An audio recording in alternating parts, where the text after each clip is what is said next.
PwC has uncovered a multi-million CD scandal involving the overpayment and irregular compensation of transportation company contracted under the Farmer Food Relief and also a recovery program in 2024. According to the Deputy Minister, the Auditor General's reports on the 68.7 billion in government arrears highlights how state resources were siphoned off through inflated and fictitious transport claims. So the critical question is, will this be another scandal that generates headlines but no real consequences? Or will this time be different? Will the reset really work? Less talk and more decisive action. Was this a deliberate attempt to loot the state of its resources? Or did officials simply sleep on the job while public funds were being misapplied? My panelists and I this morning will help break this down for you to understand and also get into the details. Well, as we are also looking at the discussions, we also heard that the Interior Minister within the week announced some numbers in terms of recruitment. In some quarters, he's getting praises because he's insisting on qualified security service recruits, despite party pressure. He does not want to repeat the norm. However, some other aspects of society, including the grassroots of the ruling party or government, are insisting that they need jobs. And why is the minority demanding refunds for applicants who paid fees but did not qualify? Is it a legit concern, or is it basically a political opportunism? We interrogate these issues this morning on Current Agenda, your Saturday morning companion, proudly sponsored by Bank of Africa and NPA. Bank of Africa says that is the month of March, is the Heritage Month, a month of our culture. Take your time to appreciate the Ghanaianness in you, appreciate who you are as a Ghanaian. Take time to understand your heritage, understand your origin, understand your roots, and in doing so, trust on Bank of Africa to be your companion, to be your safeguard, to be the one bank that would connect you to your roots. Bank of Africa says that you can visit any of its branches within the month and experience the culture, experience the heritage, experience the blackness. Visit their website on www.boaghana.com, or you can engage Fafa to see any or experience any of its products and services. You can also reach them on their contact number 0302 429 333. The NPA also says that if you go to any fuel station or any gas station and you believe that you have been served poor quality fuel or you've received poor service quality, you do not have to argue with them or fight with them. Just contact the NPA. You can visit any of their regional offices, or if you are in Accra, you can go to their head office, which is along the N1 highway at Jowulu. Walk in there and make your complaint, and within 48 hours, you will get a resolution. NPA says that they cherish customer service, and customer service is at the heart of everything that they do. We'll be right back after this quick break.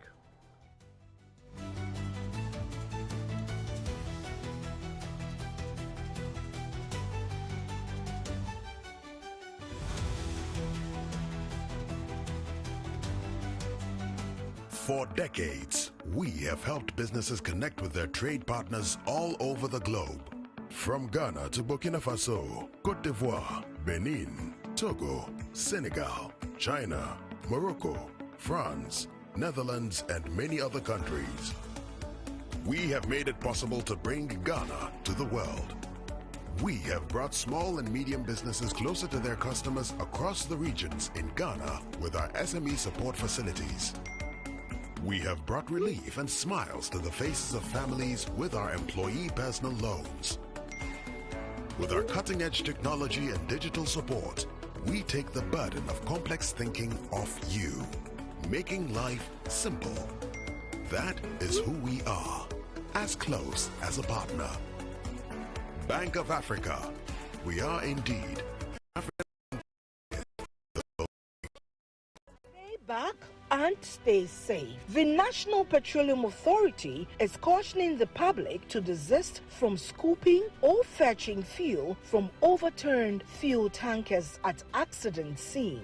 Do not get closer to the scene in an attempt to take videos or pictures. Inhaling the petroleum product is detrimental to your health. Worst of all, petroleum products are volatile and highly flammable, and a small spark can trigger a catastrophic explosion, causing deaths and loss of property. Call the Ghana Fire Service or Ghana Police personnel to handle the scene, or reach the National Petroleum Authority's contact center on 0302 550 380. Your life is worth more than a gallon of fuel. This Save a Life campaign is from the National Petroleum Authority.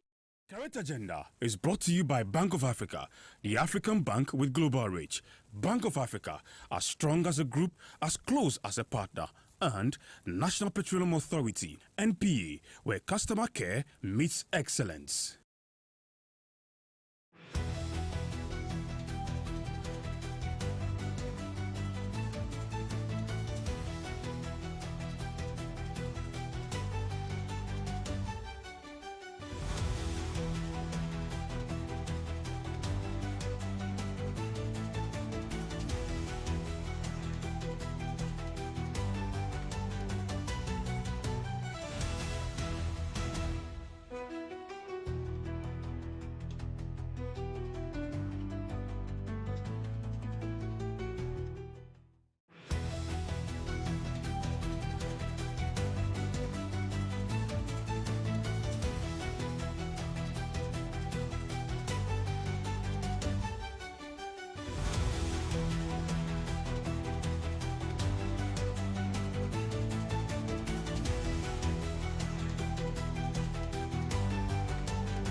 Welcome back from our quick break. Current Agenda proudly sponsored by Bank of Africa and the NPA. Well, this morning on my reflections, I'm going to walk a dangerous path, and I know by the end of this reflection, I would either be tagged, either to be on the left or to be on the right. But let's see how it goes. So this morning I'm speaking on the paradox of distance in Ghanaian politics. The paradox of distance in Ghanaian politics. And I would dwell on a short conversation between two people within the course of the week that generated this discussion. I'll call one character Citizen Asenso, and I'll call the other character Honorable. And so Citizen Asenso meets with Honorable, and Citizen Asenso asks a very interesting question. So he says, so can wars abroad affect our economy or not? That's what Citizen Asenso is asking Honorable Jomo. And Honorable Jomo responds, well, that depends. So Citizen Asenso asks, depends on what? Honorable Jomo says, well, it depends on whether we are in government or we are in opposition. I'm sure this sounds very familiar. Whether something far off can affect us depends on whether you're in government or whether you're in opposition. Now, this brief exchange captures Ghanaian politics' curious paradox. Distance behave mysteriously, stretching and shrinking based on who is in charge. In Ghanaian politics, distance stretches, shrinks, and performs acrobatics depending on political colors. A few years ago, when the blue and white Asafo company occupied the Flagstaff House, the Russia-Ukraine war shook global markets. Fuel prices rose, supply chains tightened. The government explained that Ghana wasn't immune to these shocks.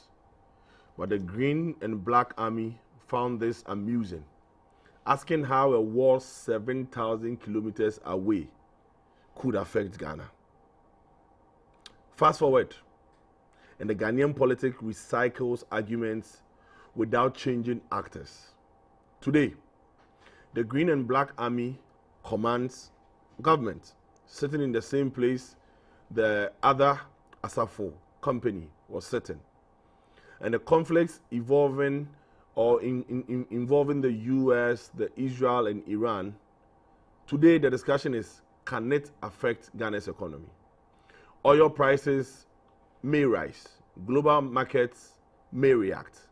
Now the blue and white Asafo company now ask how something so far away affects Ghana. The scripts have now reversed. What was ridiculous then is now reasonable today. And what was reasonable then is ridiculous today. The same arguments have changed uniform. Ghanaian politicians operate a national warehouse of recycled explanations, stored and redistributed when power changes hands. Yesterday's excuse is today's reality, and today's reality is yesterday's excuse. The global economy is interconnected. Oil markets react to geopolitical tensions. Investors panic. Ghana feels the ripple effect. But economic often loses to partisan politics, where arguments are shaped by position and not facts. When in opposition, the world is very small. But in government, the world expands dramatically.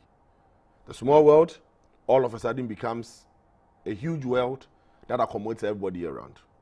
One saying reminds us that the one who sits on the stool sees the village differently from the one standing outside it. In Akan, we normally say that se wo koto se tikesie rewe adria. I'll leave the rest for you to continue. To wait, if you see the big-headed person chewing or munching on nuts, like I said, I leave the rest for you. Political power improves understanding of reality, but citizens face a dilemma. Do we raise concerns? Or the moment you do, you are labeled opposition. And when you acknowledge the progress of the government, you are accused of supporting government. This has denied us of honest engagement, because once you want to make a factual or an intellectual discussion, you are tagged. And like I said in the beginning, I will not be surprised at the end of this, I will be tagged, or this program will be tagged. Ghanaian politicians must attend the same argument training school. Probably, maybe all of them have the same teacher. Perhaps the classroom preserves yesterday's speeches awaiting to be reused. When one party enters government, it opens the file. Arguments we once mocked but now need, and they start reading from that file. It's time to take Ghanaians' intelligence seriously, Mr. Politician. Citizens deserve better explanation and not recycled explanations. In Ghanaian politics, the real distance isn't between Ukraine, Iran, and Ghana. It's between what politicians say in opposition and the distance they have when they come into government. 7,000 kilometers is not a longitude or latitude distance. It's actually the distance between opposition and power. This morning, we are speaking to the politicians. We are speaking to the people in the helm of affairs. Stop taking us for granted. Credit us with some bit of intelligence. And allow us discuss facts without coloring the discussion. This is the reflection for this morning. And this reflection this morning was proudly written by a professor at the University of Education in Winneba in the Theatre Arts Department. He is Professor Evans Asante. Thank you for this piece. We'll be right back after this break.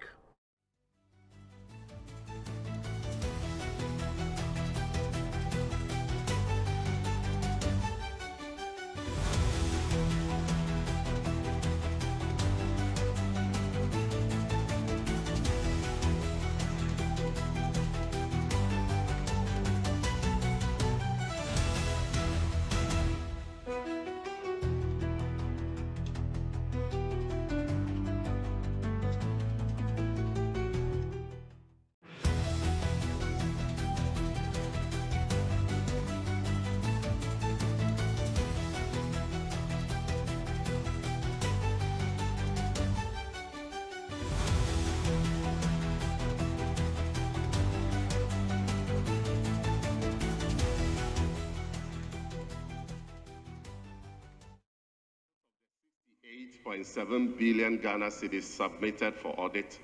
A total of 45.4 billion Ghana cedis was deemed to be valid for payment. A total of 8.1 billion Ghana cedis was rejected for various reasons, including unsupported documentation, duplication, overstatement, already paid items, falsified stores receipt advice, and no work done. About 1 billion Ghana cedis of the outstanding BTAs, which refers to invoices and IPCs processed by MDAs in 2024, approved by Ministry of Finance, submitted to Controller and Accountant General's Department, and pending payment were rejected. Mr. Speaker, this 1 billion Ghana cedis that was rejected by the audit would have been paid if the Ministry of Finance had not made a bold decision to stop payment in January 2025.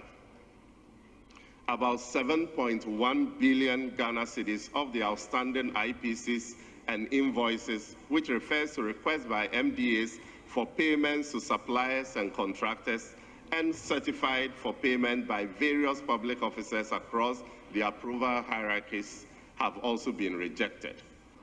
These recycled claims originated from the following MDAs. Ministry of Roads and Highways, 3.6 billion Ghana cedis. Ministry of Health, 384.8 million Ghana cedis. Ministry of Energy, 216.7 million Ghana cedis. Ministry of Food and Agriculture, 57 million Ghana cedis. Ministry of Defense, 40.9 million Ghana cedis. Independent power producers, 36.4 million Ghana cedis. Payment of 10.5 million Ghana cedis was recorded as having been made into an account named the buffer account at a commercial bank. Upon verification, the bank confirmed that it had never received such payment. The account number cited did not exist within the bank's records and did not even conform to its account numbering format. The evidence from the audit pointed to a completely fictitious account. Mr. Speaker, as a result of these fictitious accounts linked to the One District, One Factory payments, the entire 1D, 1F scheme... Well, I'm sure when you heard, or right now if you hear the Deputy Finance Minister speak on this issue, your heart will skip. If it doesn't, then it means you are not Ghanaian. To hear such figures being mentioned, and almost to be lost 8.1 billion cedis, and that is not small money, because if we should tell you what 8.1, if you check the 2020 5 budget. We are yet to hear the 2026 budget, but if you should check that one and the expenses that were allocated, what 8.1 billion could do for this country, then you would understand what has been saved us. But again, it goes back, and the question that begs answering is it just going to be rhetorics? Are the businesses that presented duplicated sheets, or those who had not done any work but had presented certificates, to be paid? What will happen to them? Would they be blacklisted from getting any government contract? Will they be prosecuted? Or it will just be a headline activity and then we'll go over it, and then the next 1 week, 2 weeks, another agenda will be set and everything will be swept under the carpet? That is what we'll be discussing this morning. This morning I have with me, joining via Zoom, the former Auditor General, Daniel Yao Domilovo. He's joining us. Good morning, sir. Good morning, and thanks for having me. Thank you. I hope you are doing well. Yes, God is merciful. I am fine. What about you? Same, God is merciful, and we are fine in here too. Great. Right. And then next to me in studio is the Honorable Member of Parliament for Garu constituency, Dr. Thomas Anaba. Doc, good morning. Yeah, good morning to you. This is your second week in succession. Yeah, yes. And good morning to your cherished viewers and the people of Garu. Right. Yeah. Thank you. Next to him is Samuel Harrison Kujo. He's the programs officer at the Ghana Anti-Corruption Coalition. Sami, good morning. Good morning. I hope you're good. Yes, I'm fine. Welcome to the set. This is your first on this set? Yes. Okay, welcome. Thank you. Next to him is Professor Isaac Bwedi. He's the Dean for the Faculty of Accounting and Finance at the UPSA and also a Director for the Institute of Economic Research and Public Policy. Prof, good morning. Good morning. I hope you're good. Very well. Right. Yourself? I'm great. I'm great. And then next to him is Ishaq Ibrahim, Esquire. He's a member of the MPP communications team and a private legal practitioner. Lawyer Ishaq, Yes. good morning. Good morning to you. I hope you're good. I'm doing quite great. And Right. good morning, colleagues, to my colleagues in the panel, and a good morning to your esteemed listeners. And before we close, yourself and Dr. Anaba, I will ask you to pray for us, since this probably might be our last before you end the fast. So you are the most pious in this room and most religious in this room this morning. I don't mind what Sami and Prof will say. I will also be joined by Austin Bracco Powers. He's also a private legal practitioner. So when he joins, we would also introduce him. So I will start with our online guest, Daniel Yao Domilovo. Sir, good morning once again. So I mean, this report, I'm sure it's not something new that comes to you because of your profession as an auditor. If you could just walk myself, my panel, and my listeners and viewers through what the regular process would be to have ended at this position. What would have PwC, what would have EY, and then the audit department, what would they have done to be able to come to this conclusion? If you could walk us through the operational process. Thank you very much again. And let me say that before they come out with this audit report, they will have done an audit. What do I mean by that? They will have selected a team with the prerequisite knowledge and skills who will plan how to carry out the audit, inform the auditees that we are going to do an audit, and this is the audit objective. That is, we are going to verify claims that you have made on the government and see whether they are substantial or you can be substantiated or not. Then what we call the entrance conference or entrance meeting starts, where they still meet this auditee or the audited institution and explain to them the objective of the assignment and maybe the scope and the duration. Then comes what we call the field work or the audit execution. When the audit execution starts, this is when they review documents, check supporting evidence, question people, etc., to determine whether the claims are true or not true. In the course of that, they raise what we call audit observations. Anytime the auditors are in doubt as to the genuinity or the clearness of some information, they raise a query or an observation to the auditee to say that, look, we have done this or we have seen this. We don't understand it. Can you provide additional information or explanation to it? And that is done on the field. It is after that, then they do what we call the exit meeting or exit conference. And many times after that, there will come also a management letter or a draft audit report, which goes back to the auditee to say that after our audit or the exercise we just carried out, this is what we found, and we need your rebuttal or explanation to it.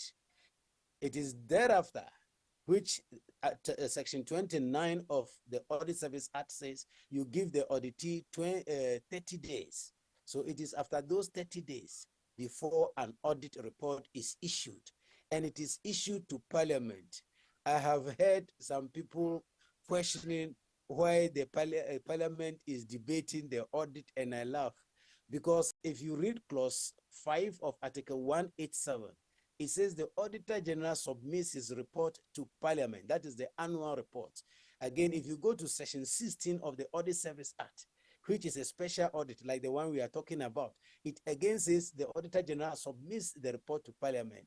Then clause 6 of Article 187 says Parliament may debate the report, and if they find it necessary, refer it to a committee. That is where normally the Public Accounts Committee comes in. So some people are asking, why shouldn't the report go to Public Accounts Committee? There's no legal requirement or basis for that. The law says the Auditor General reports to Parliament. It is the decision of Parliament as to whether it will go to Public Accounts Committee or they'll just discuss it or debate it in preliminaries and end it. So this is what they will have done. Thank you. Right. So from what you've said, can we also conclude that then some of the figures that were mentioned are may have come with explanations but not accepted or admitted by the auditing team because it might probably not have conformed or complied with policy or the law in how it's supposed to be administered? Very true, very true. Because what happens is that normally we establish what we call audit basis. That is the criteria we are using to determine whether what we have done is right or wrong. And normally that criteria is the law. Maybe a procurement law says we must do A, B, C. And when you raise the observation, let me give just a simple example. That for instance, you bought a vehicle and the auditors would like to find out what procurement method did you use? Did you conform with the procurement methods? Because they can't see that on the file. Then you come with a response that, oh, we use a single source procurement method. The auditors will come back to you and say, well, if you use single source procurement method, then the law provides that you get approval of the Public Procurement Authority Board. The board, I didn't say public procurement authority, the board must approve under, I think, Section 40 of the Procurement Act. They are supposed to give you approval. And then the auditee may, or the audited institution may come back and say, yes, here is the approval from the Public Procurement Authority. If you look at those approvals, two things are normally fine in those approvals. Even though there may be a written approval, which the public may be happy with, some of us deem the approval to be no approval at all. Because one, many times you see it is the PPA authority, chief executive, who gave the approval and not the board. When the board approves, the PPA chief executive conveys the approval by saying that at the board meeting on this date, the board approved your request.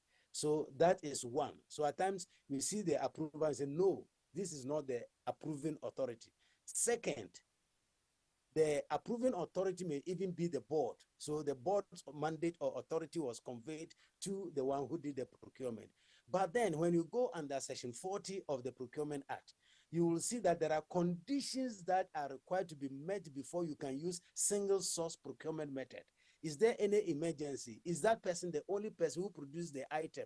Is there the need to conform with earlier procurements that we have done? Is there national security challenges, etc.? So if we don't have any of that, then the auditors will state their position, what we call audit position. We say that notwithstanding the explanations you have given us is contrary or at variance with what the law provides. So it is not always that the explanation given us is taken. Some people say we gave them explanation. No, your explanation must be in conformity with the law. Thank you. Okay. On the bit about the approval from the board, if the PPA boss or the CEO gives the approval, but later goes to the board, maybe at the next board meeting for ratification, would that be considered as going through the process, or because the action was taken before the ratification, it still would not be deemed to be accepted? Well, if we just look at form, we may say that no, it is not acceptable because the law does not give the PPA authority or the chief executive any interim mandate to approve before the board comes in. But let's assume that maybe given the exigence of the situation, he thought he should do that and maybe go back to the board. That is fine. That is why the auditors will now write to the PPA authority that give us minutes of the meeting which approve. People don't know we do all those things. So you, the audited institution, you may not know, but the Auditor General will now write to the PPA authority to say that I am investigating maybe Ghana Education Service. They said they got your approval to buy the vehicle. Give me the board minutes that approved the.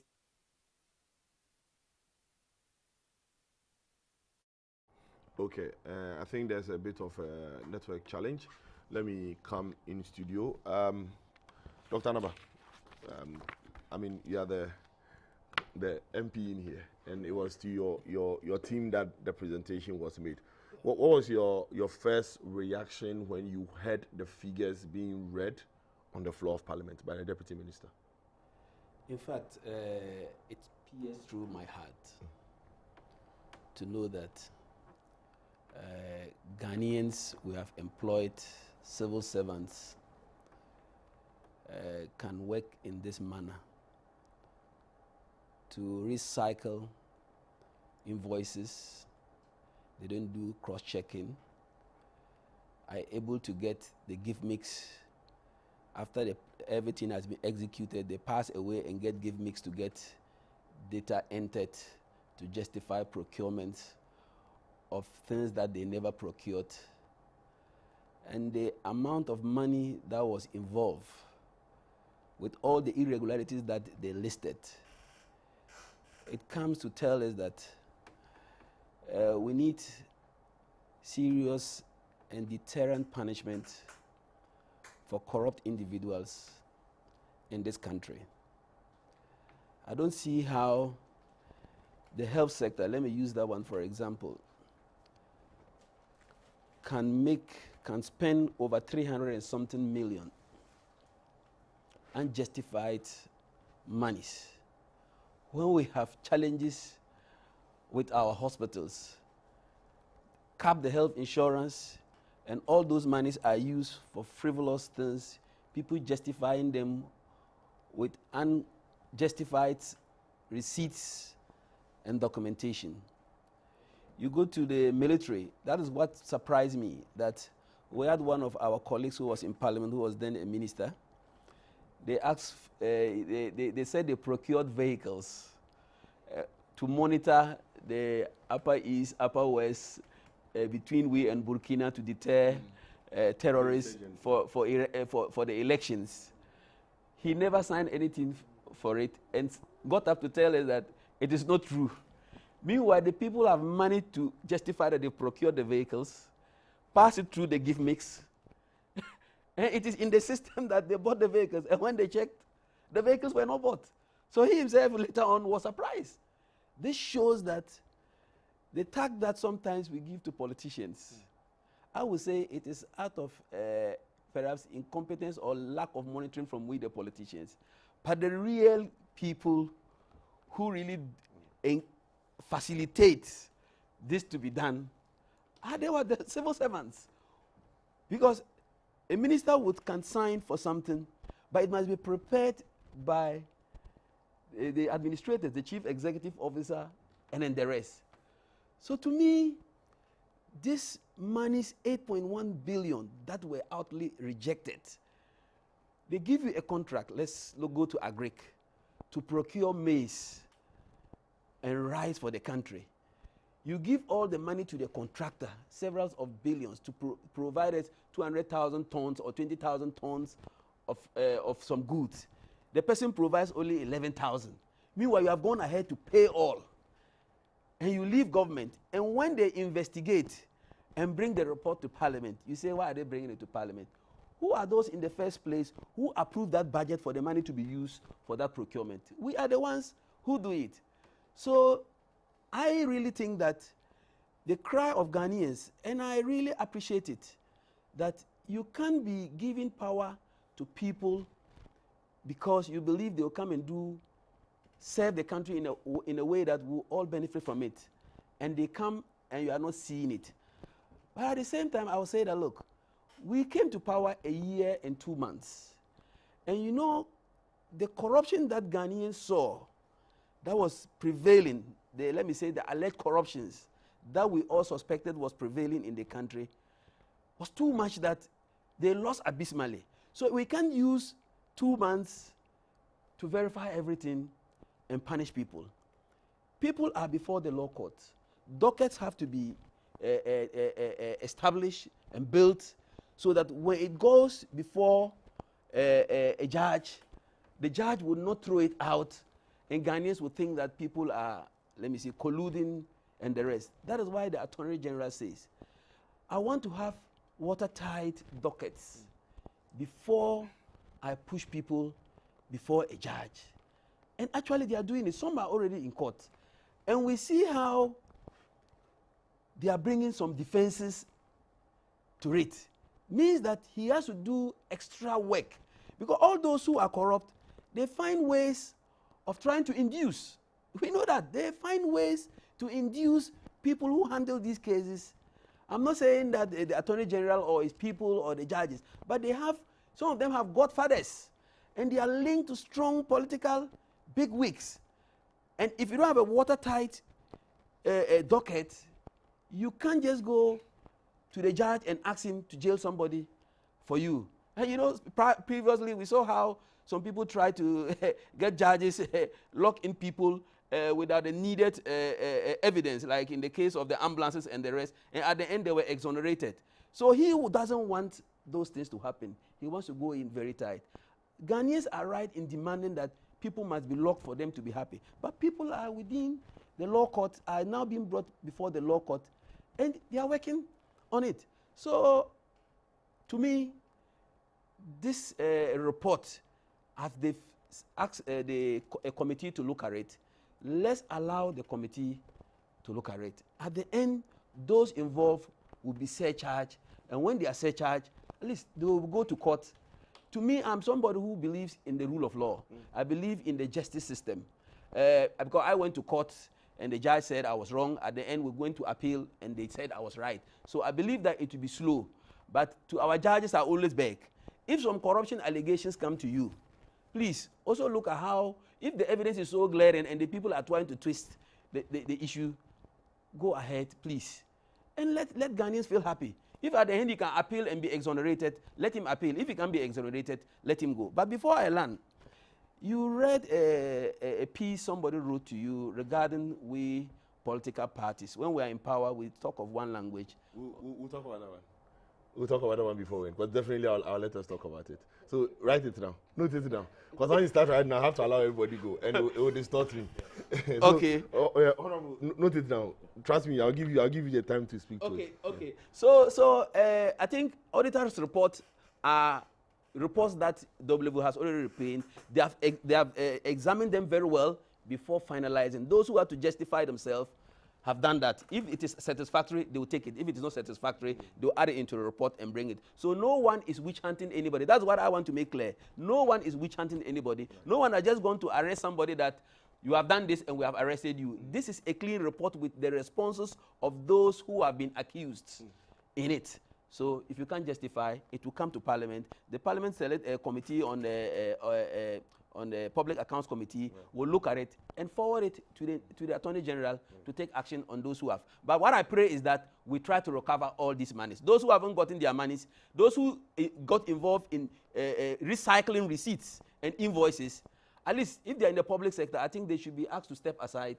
And then at least investigation will go. If they ask them to step aside from now, that is my suggestion, and other people sitting there see it, they will know that in future I can't recycle an invoice or a receipt to repay people. Those who took double payment, they have to call them to come back and pay for the money that they took for taking double payment for the same work done. Because we are told some NGOs pay for certain activities for government, and government also pays. So some people are very smart. They know that if I go to this donor institution, they will pay for this. And if I go to government, they'll pay for it. So they collude with civil servants and make sure they get payments from both sides, reducing the wealth of the country to just a few group of people. So to me, no one should be terrorized and no one should be worried that they are going to witch hunt anybody. There is no witch hunt here. It is a process that must take its due course. But if you're a witch, you should be hunted. Yeah, if you're a criminal, you should be hunted by the law. And that is what exactly the process has started to do. Right, that's fine. Sammy, from your an anti-corruption coalition perspective, is it about time we shift from this thinking that the politicians are our problem and go expand on it? Because we've sung this song, Ghanaian politicians are corrupt, and allowing the so-called technocrats and civil servants hide behind this mantra and actually bleeding the country. Okay, so good morning to your listeners, to our viewers, to management and staff of the Ghana Anti-Corruption Coalition. On this question of whether we should blame politicians or technocrats, I think that we need to get our politicians to understand that ultimate responsibility lies with them. So let's pick a ministry. We have all of the civil servants, we have a chief director, but on top of the chief director is a minister. So everything that happens, it's assumed goes back to the minister. All the permissions and all the things that are needed come from the minister. Now, in that case, when there is a problem, ultimate responsibility is the minister. After all, it was on his watch that this thing happened. But that does not mean that our civil servants are shielded from blame. We cannot shield them from blame. But our politicians should also understand that ultimate responsibility lies with them. And so when we have to hold someone for what has gone wrong, then we are going to hold them. But does it mean that our politicians are innocent? They could be. If in the process of finding out what went wrong, they are able to provide evidence to say, I stopped this payment. He provides evidence that says, I clearly gave an order stopping this payment, but this payment has been done. Then we could say, okay, he played his part. But frankly, I do not think that our politicians are innocent. For all of this 8.1 billion that has been flat out rejected, who are the beneficiaries? Is it the civil servant, or is it some politician and some politically exposed person?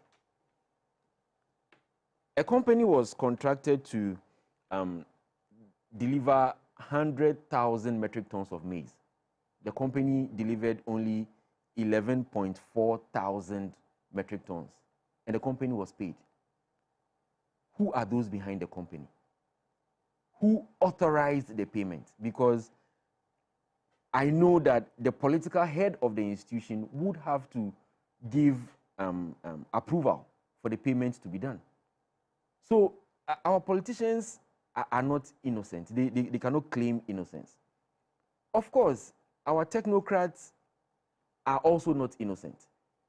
We love to say that they know the system much more than everybody and they know what they could do and all of that. But if you are providing the right kind of oversight, then we are able to rein in all of this. So for me, the issue is two-sided. And on both sides of the coin, we have a problem. Both of them are not innocent. But then again, I keep asking this question. When in this country's history has anybody been brought before court for an audit infraction? When has anybody been jailed for an audit infraction? What we are seeing isn't new. In fact, when the NPP came to office in 2017, the audit that they did, there was 11.6 billion in such claims. When they looked at it, 6.3 was true. But the 6.1 left, which was almost 50%, I mean, fictitious claims and claims not supported by documents, all of that. What happened to those who were involved in that one? It's like we use audit reports to score political points. And increasingly, our audit reports are becoming an issue of talk. We don't see any action afterwards, right? So it's a problem that we need to work on. And I mean, 8.1 billion Ghana cedis. Imagine if we decided to build another Rage Hospital in, say, Tamale or Takrady or Garu or anywhere else, right? This is, and I think that it's about time we start humanizing some of these figures. What 8.1 billion can do for us. We are building roads. 8.1 could have completed some of the roads. We want to build an expressway between Accra and Kumasi. How much is that? 10 billion. So 8.1 billion could have given us about 80% of the distance. Right? Let's start looking at some of these things. And let's stop making excuses for either politicians or technocrats. I think that both of them are guilty and have to be held to account. And we need to go beyond the talk now. Public Accounts Committee is going to work on this report, but we need to see action. We need to see people held for that. We need to see names being mentioned. Money was said to have been given to some commercial banks. The banks say, well, we don't have any documents that say that this money came to us. Can we name those banks and applaud them for coming out to say, well, can we start knowing who signed off on it, who took the checks to the banks? Let's start calling people by name and put them out there for everybody to see. And let's start jailing some of these people. I think that for now, we want to go beyond just what is written on the paper. We want to see people being held to account. But our politicians and our technocrats are both guilty when it comes to this. Thank you. I understand Domlevo is back. I would want to do him so we can let him go so we come back in studio. Mr. Domlevo, if you are online, please, can you hear me? Yes, I can hear you loud and clear. Okay. Sorry for the technical hitch. Maybe two more questions, and then if anybody here has a question for you, I'll let them ask. Then we can allow you to take leave of us. But someone made a very interesting point that, and again, I agree that for the auditor, the part of your work is to come out with a report after the investigations, and you present the report with recommendations on how it should be treated. Your work is done. As to what actions will be taken after by government or by whoever, that bit you can only offer advice, but you can't push for anything to be done. But seemingly, it appears no action or no proper prosecution is seen to be done to people that are named or fingered in such reports, and it's becoming a matter of concern. Does this not end up making you, the auditors, even lose confidence in doing your work, knowing that really what will come out of it? You're right. It's very disturbing when you do an audit of this nature and uncover misappropriations or fraudulent transactions to this magnitude, and all that happens is a talk shop. We talk, and at the end of the day, nothing happens. I remember as far back as 2017, there was a case, Occupy Ghana versus Attorney General. In the ruling of the Supreme Court, they gave consequential orders, 3 to the Auditor General, that he should disallow and surcharge those who paid unauthorized expenditure, those who did not bring into accounts what should have been brought into accounts, and those whose misbehavior, misconduct, or negligence occasion a loss to the country, the Auditor General should disallow and surcharge those people. The 4th consequential order went to the Attorney General to say that take further action to prosecute the people who are involved. Up to today, that has not happened. When I did the audit in 2017, I made the same recommendation to say, look, these things just did not happen. It is human beings who planned it. First and foremost, maybe a service provider or a contractor who is fraudulent presented a claim for work not done. But you see, we have what we call internal control systems. That is a system put in place for financial management in the public service. That claim will not go anywhere unless the management or the leadership of the ministry decides to connive and collude with the claimant. For instance, if you bring me a fake claim that you have delivered goods or maize or whatever, and I have not received it, why will I, as a director of procurement, recommend it for payment? And if there is no evidence of receipt of that, why will the financial controller sign off to say we should pay? And why will the chief director, who is the principal spending officer, approve of it? So I said, and I will repeat it, and of course, my colleague in the studio made the same point. The minister is the head of the place, and many times they call the shot. And the unfortunate thing for the minister or the political heads is that at times they are the least knowledgeable in the ministry, but they don't know. They think because they have a political authority, they know the system. The public servants have been there for several years. They know which button to press and which one not to press. So when you press the button, they also press the button twice. So you steal, they steal, you steal, they steal. So what I am trying to say is that without the connivance or the support of the public servant, there is too little that the politician can steal from the public funds. I don't think there is any chief director who has the checkbook in his pocket and he alone has 2 of his signatures at the bank. So even if he is a signatory to the act,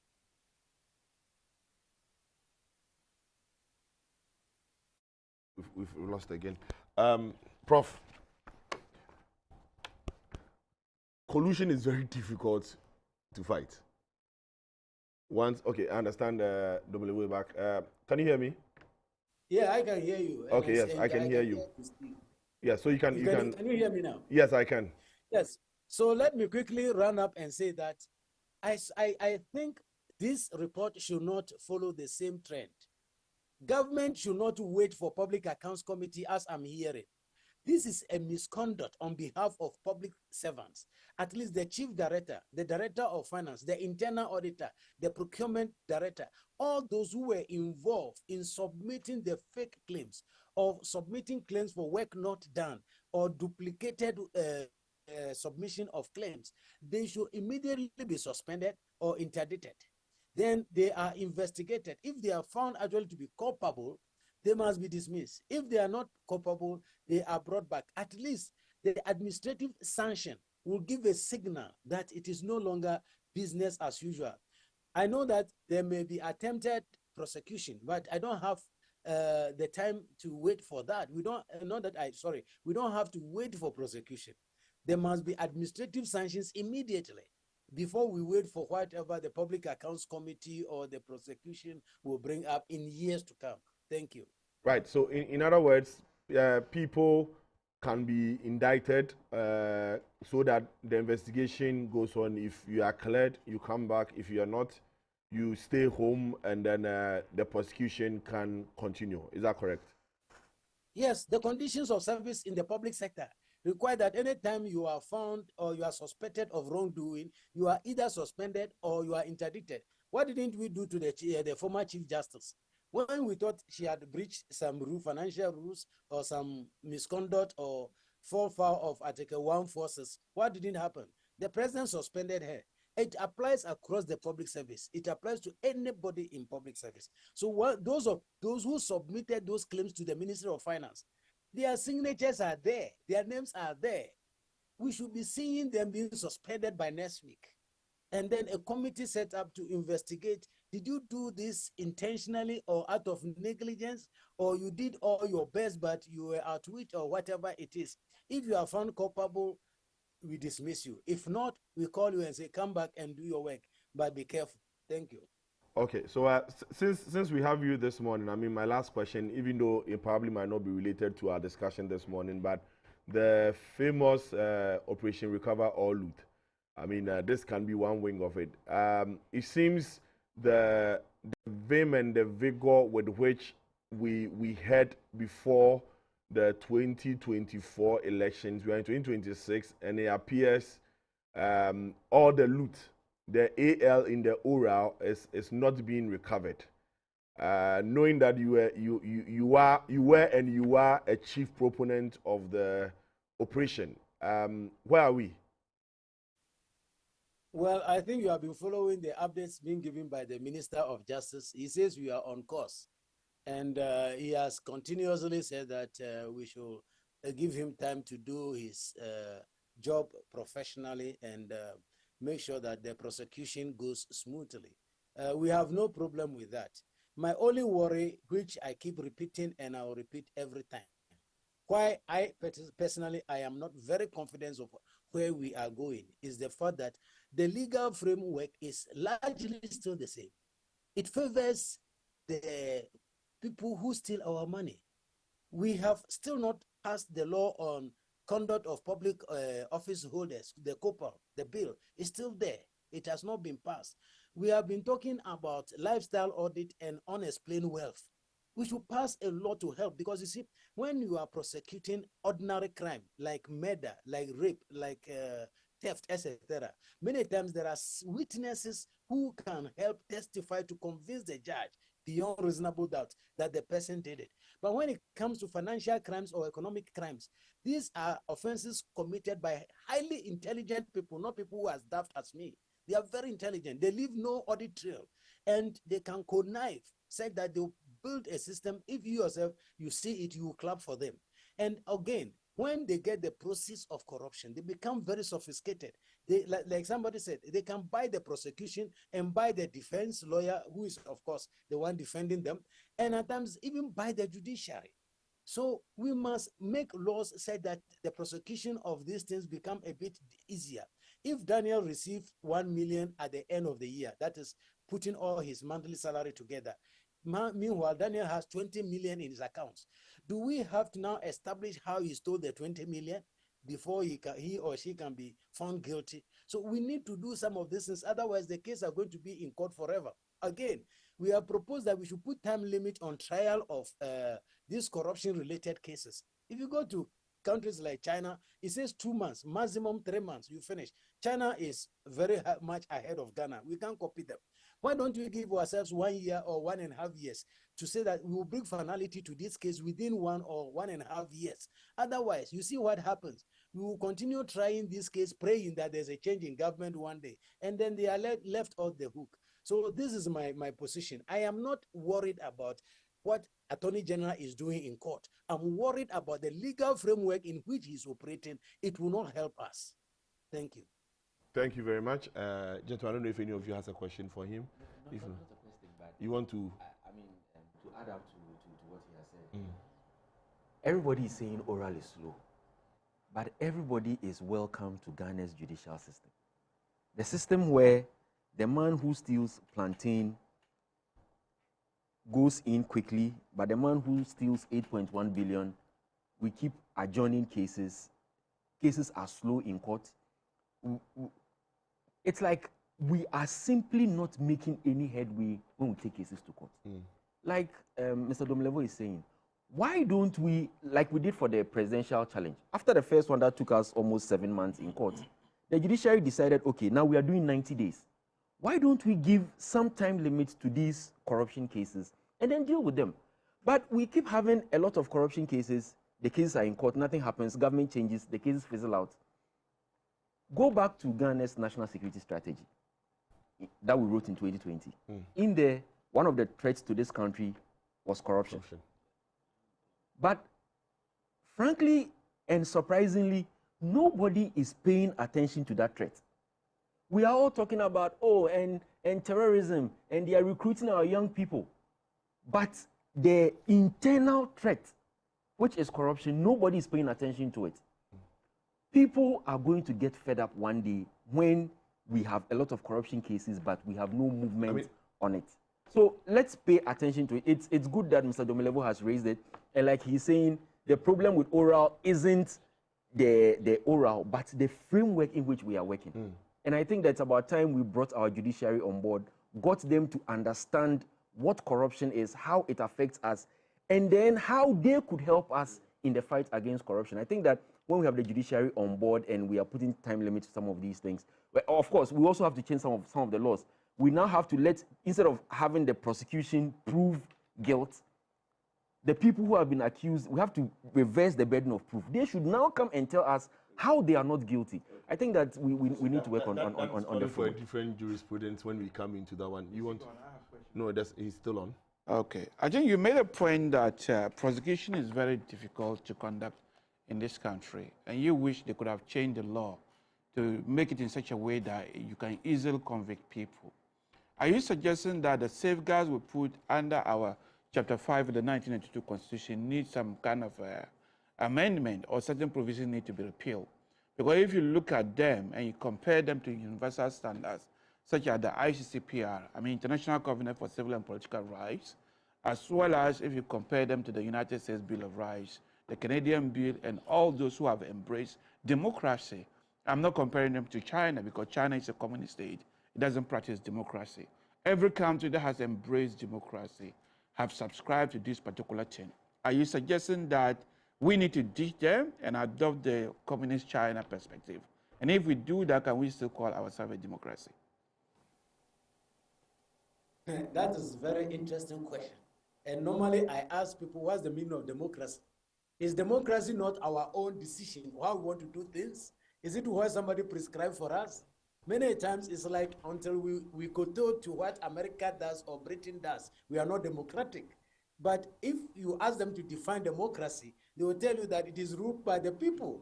So that is what the people have decided. But anyway, for your information, this unexplained wealth thing is not only with the communists or the eastern part of the world. Even Britain has gotten it, America has it in their laws. And even in Ghana, we have samples, a resemblance of it. Let me refer you to Article 2864. It says that between your first declaration of assets and your subsequent one, if the growth in your assets is said that it cannot be accounted for by gift, salary, or any known source, then you have acquired those assets unconstitutionally. So it is already in your constitution. We just have to expand it. Again, if you go under Section 1, Subsection 3 of the Money Laundering Act, you, Parliament, have already passed a law to say that if you are undergoing investigation for money laundering and some assets are in your possession, which does not correspond again with your income, gift, or known sources of income, then you are deemed to have been guilty of money laundering. So that is already part of our law. I'm not asking for anything new. I'm just asking for expanding the scope so that it covers all corruption and corruption-related cases or financial crimes. Thank you very much. The last one, I understand you have to leave in the next few minutes. For all this, again, back to the audit exercise done on the 68.7 billion. All these institutions that were mentioned to have either brought fictitious documentation or duplication and all that, all of them had or have internal auditors. in these institutions. These are people who, for all intents and purposes, probably might belong to the professional accounting body, either in Ghana, ICA, or probably if they are ACCA chartered, but they are probably supposed to be chartered accountants, or probably in the process. Now, if even these people who are supposed to be the ones who are safeguarding the interest of Ghana in these institutions, in part of the reports, we even noticed that some auditors actually verified and confirmed for the payments to go on. Are we safe? We are not safe at all. We are not safe. But the problem, of course, and we have to hold the internal auditors accountable. Many times they will come to me and say that, sir, but you know we are not independent. And I tell them, if you are not independent, such that you think you are compromised, leave the job. You don't have to be there. Then you don't belong there. So I know their independence is very important, which is one of the things, one of the legal claims that I've always been making. Now, why do you put the internal auditor under the principal spending officer, who is supposed to check? And his promotion, his transfer, his salary, everything depends upon the principal spending officer. How seriously can he hold that system accountable? So we have been advocating that just amend the Internal Audit Agency Act, take all the internal auditors away and put them under the agency so they can be independent. Look, if you go to the ministries, you will find that there are accountants. Those accountants, they don't belong to the ministry. They come from Control Accountant General, where I worked for 18 years. It's Accountant General who posts their staff over there to go and do the work. So they are even more independent than the internal auditors. But it is not to hold brief for them. That is the occupational hazard. The tenets of that job is you ensure the right thing is done. You give or you provide assurance to management that the controls are working and they are effective and cost beneficial. So if you fail in it, you must pay for it. They must all be brought to book, just as the chief director, just as the director of finance, just as the director of procurement, and any other official who was involved in bringing up those fake or unauthorized claims. Thank you. Thank you very much, Mr. Daniel Yadomluvo, this morning. Thank you for your time. I don't know if you have any last submission you would want to make before we take leave of you. Yes, my last submission is an appeal to Ghanaians that yes, I agree that we can handle what has happened before us, this audit report, using the judicial process or the administrative process or both. I think we should use both. Before Attorney General does his painstaking and slow investigation to establish beyond reasonable doubt before going to court, there are administrative sanctions. I don't believe that any Ghanaian who is in any private organization found to have brought in a fake claim. Maybe he said he went to hospital and they charged him 50,000 Ghana cedis. So he brought it and it is found out that he didn't even go to hospital and the receipt is fake. I don't think that person will remain an employee of the organization. At the minimum, the person will be sacked before they call in the police for attempting to defraud and defrauding or whatever. So I think this time we should call on government, and I'm pleading with government, that we should stop wasting time on these long bureaucracies of public accounts is looking into it. And they don't stop government from exercising what we call administrative sanctions. The chief director who signed that letter, together with his team, if the minister is involved, they should all be taken out. They should not be allowed to sit down there and be doing same. Otherwise, we are not safe as a country. Thank you. Thank you very much. Once again, thank you for the time and your sharing your experience with us this morning. Thank you very much, sir. Right, so back in studio, Prof. So as I was saying earlier, collusion is very difficult to fight. If you are, because we all said that the back stops and the back rests with the minister. However, the minister is not all-knowing. The minister trusts the officers in the organization to give him or her a certain level of confidence for them to go on. So if the monitoring and evaluation person comes to confirm that yes, the maize has been supplied and has signed, the auditor comes and says yes, it's been signed, and the minister goes ahead and signs the payment, why are we still blaming the minister in this case? Good morning. Good morning. And good morning to my colleagues as well. Let me quickly respond to your question before I do other submissions that I have. Competence is very important wherever you find yourself. We have seen ministers who have not been trained in that particular area, but yet they perform well. Others don't survive. The point is that you must pay attention to details. That's the first mandate of anybody who occupies such positions. If you don't understand, consult. So, it is he who is responsible. When there are issues, we'll not call the person over there. It's the minister who must respond first. So, they must be held responsible. And it's an idea, an advice to would-be ministers years to come, that pay attention to details. Just to answer your question. But let me also come back to the issue that we have, that we are discussing now. I think we like, in this country, politicians, we like fleeting headlines. Governance is not a history lecture. That's what we need to know. I was very happy on that very day when the minister attempted to come to the Parliament House, to read the reports. I had visited someone over there, a friend, so I saw the brouhaha, the hesitance, they didn't want him to present. Others have had issues with it, that why do you present this issue over there? There could be justifications because it represents the entire country, the MPs over there. So reading, I don't have a problem. But I was interested in the results, not the findings, not the reading of that long speech over there. I was eager to hear. We found this. We've sent these people to jail. Number of these individuals are still the courts. These are the results. That was all that I was eager to hear. I was not too happy to hear giving us a whole literature on what you submitted to the auditor, the report, the findings.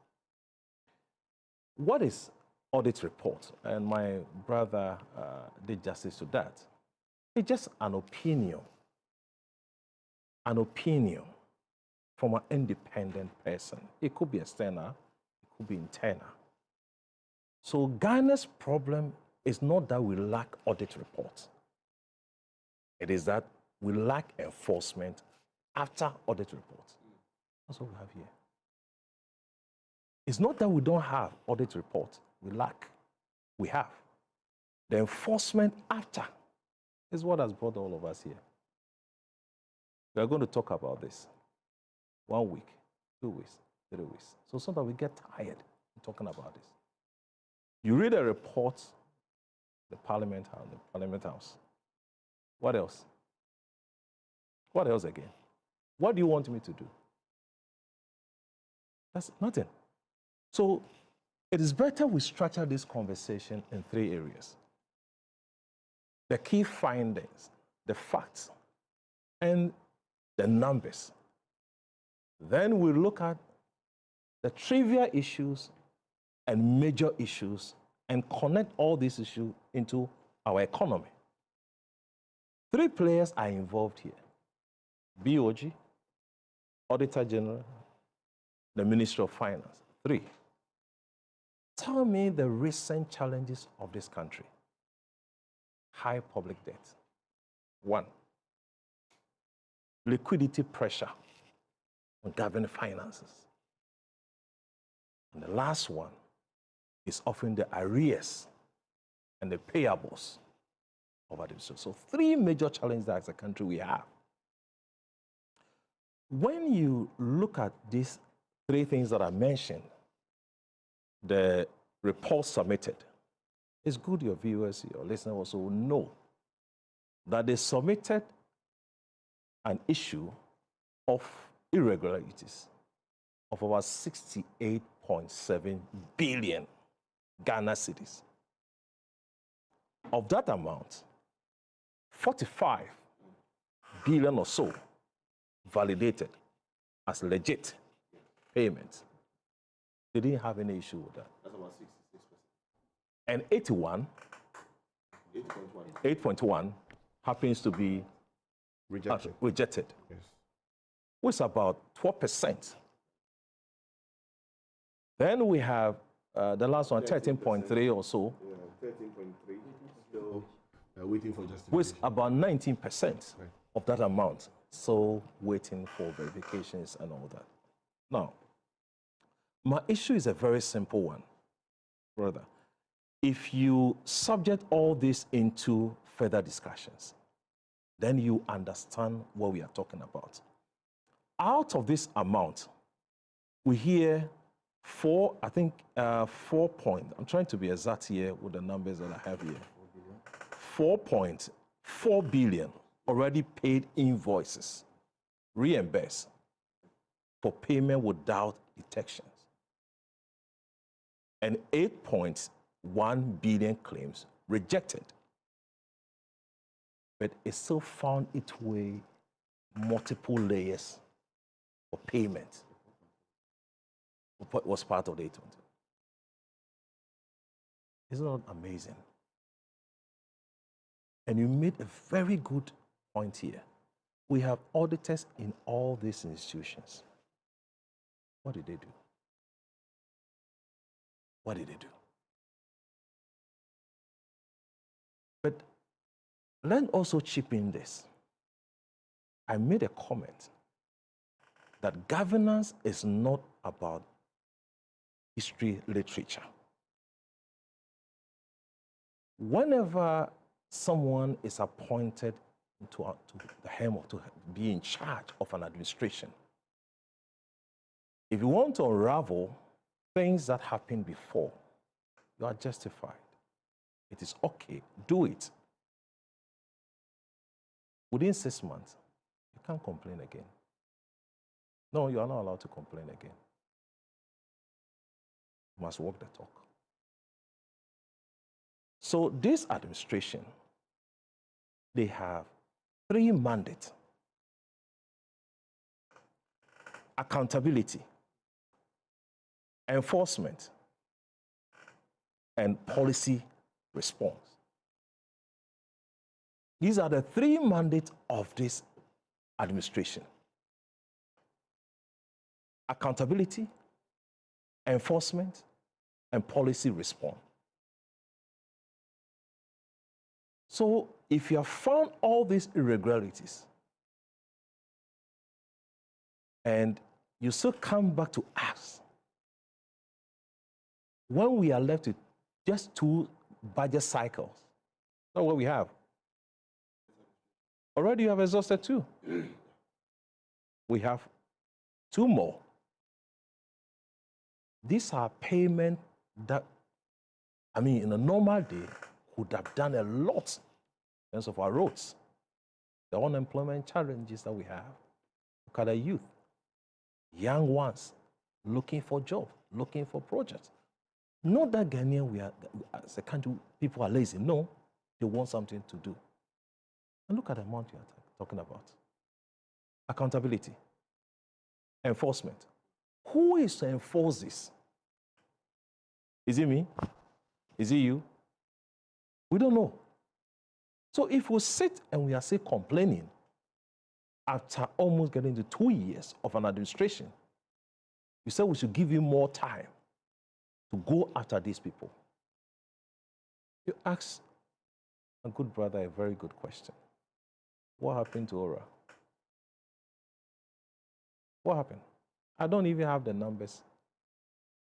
Who are the kingpins who have been prosecuted? How much have we recovered from this after almost 2 years? And we are still sitting here. We complain. We murmur. We go to IMF. We don't have money. You have found this. Go ahead and enforce it. Don't come to Parliament and give us a history. What do we use this for? What are we going to use it? What do we need it for? Give me the results.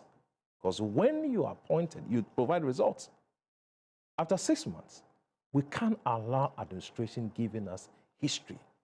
Who did this? Who did that? No. Give us breakdown of how many people have been prosecuted. How much have we retrieved out of this? So, I don't know. Maybe after next week, this issue, we've got the headlines already. I don't know what is going to happen next week.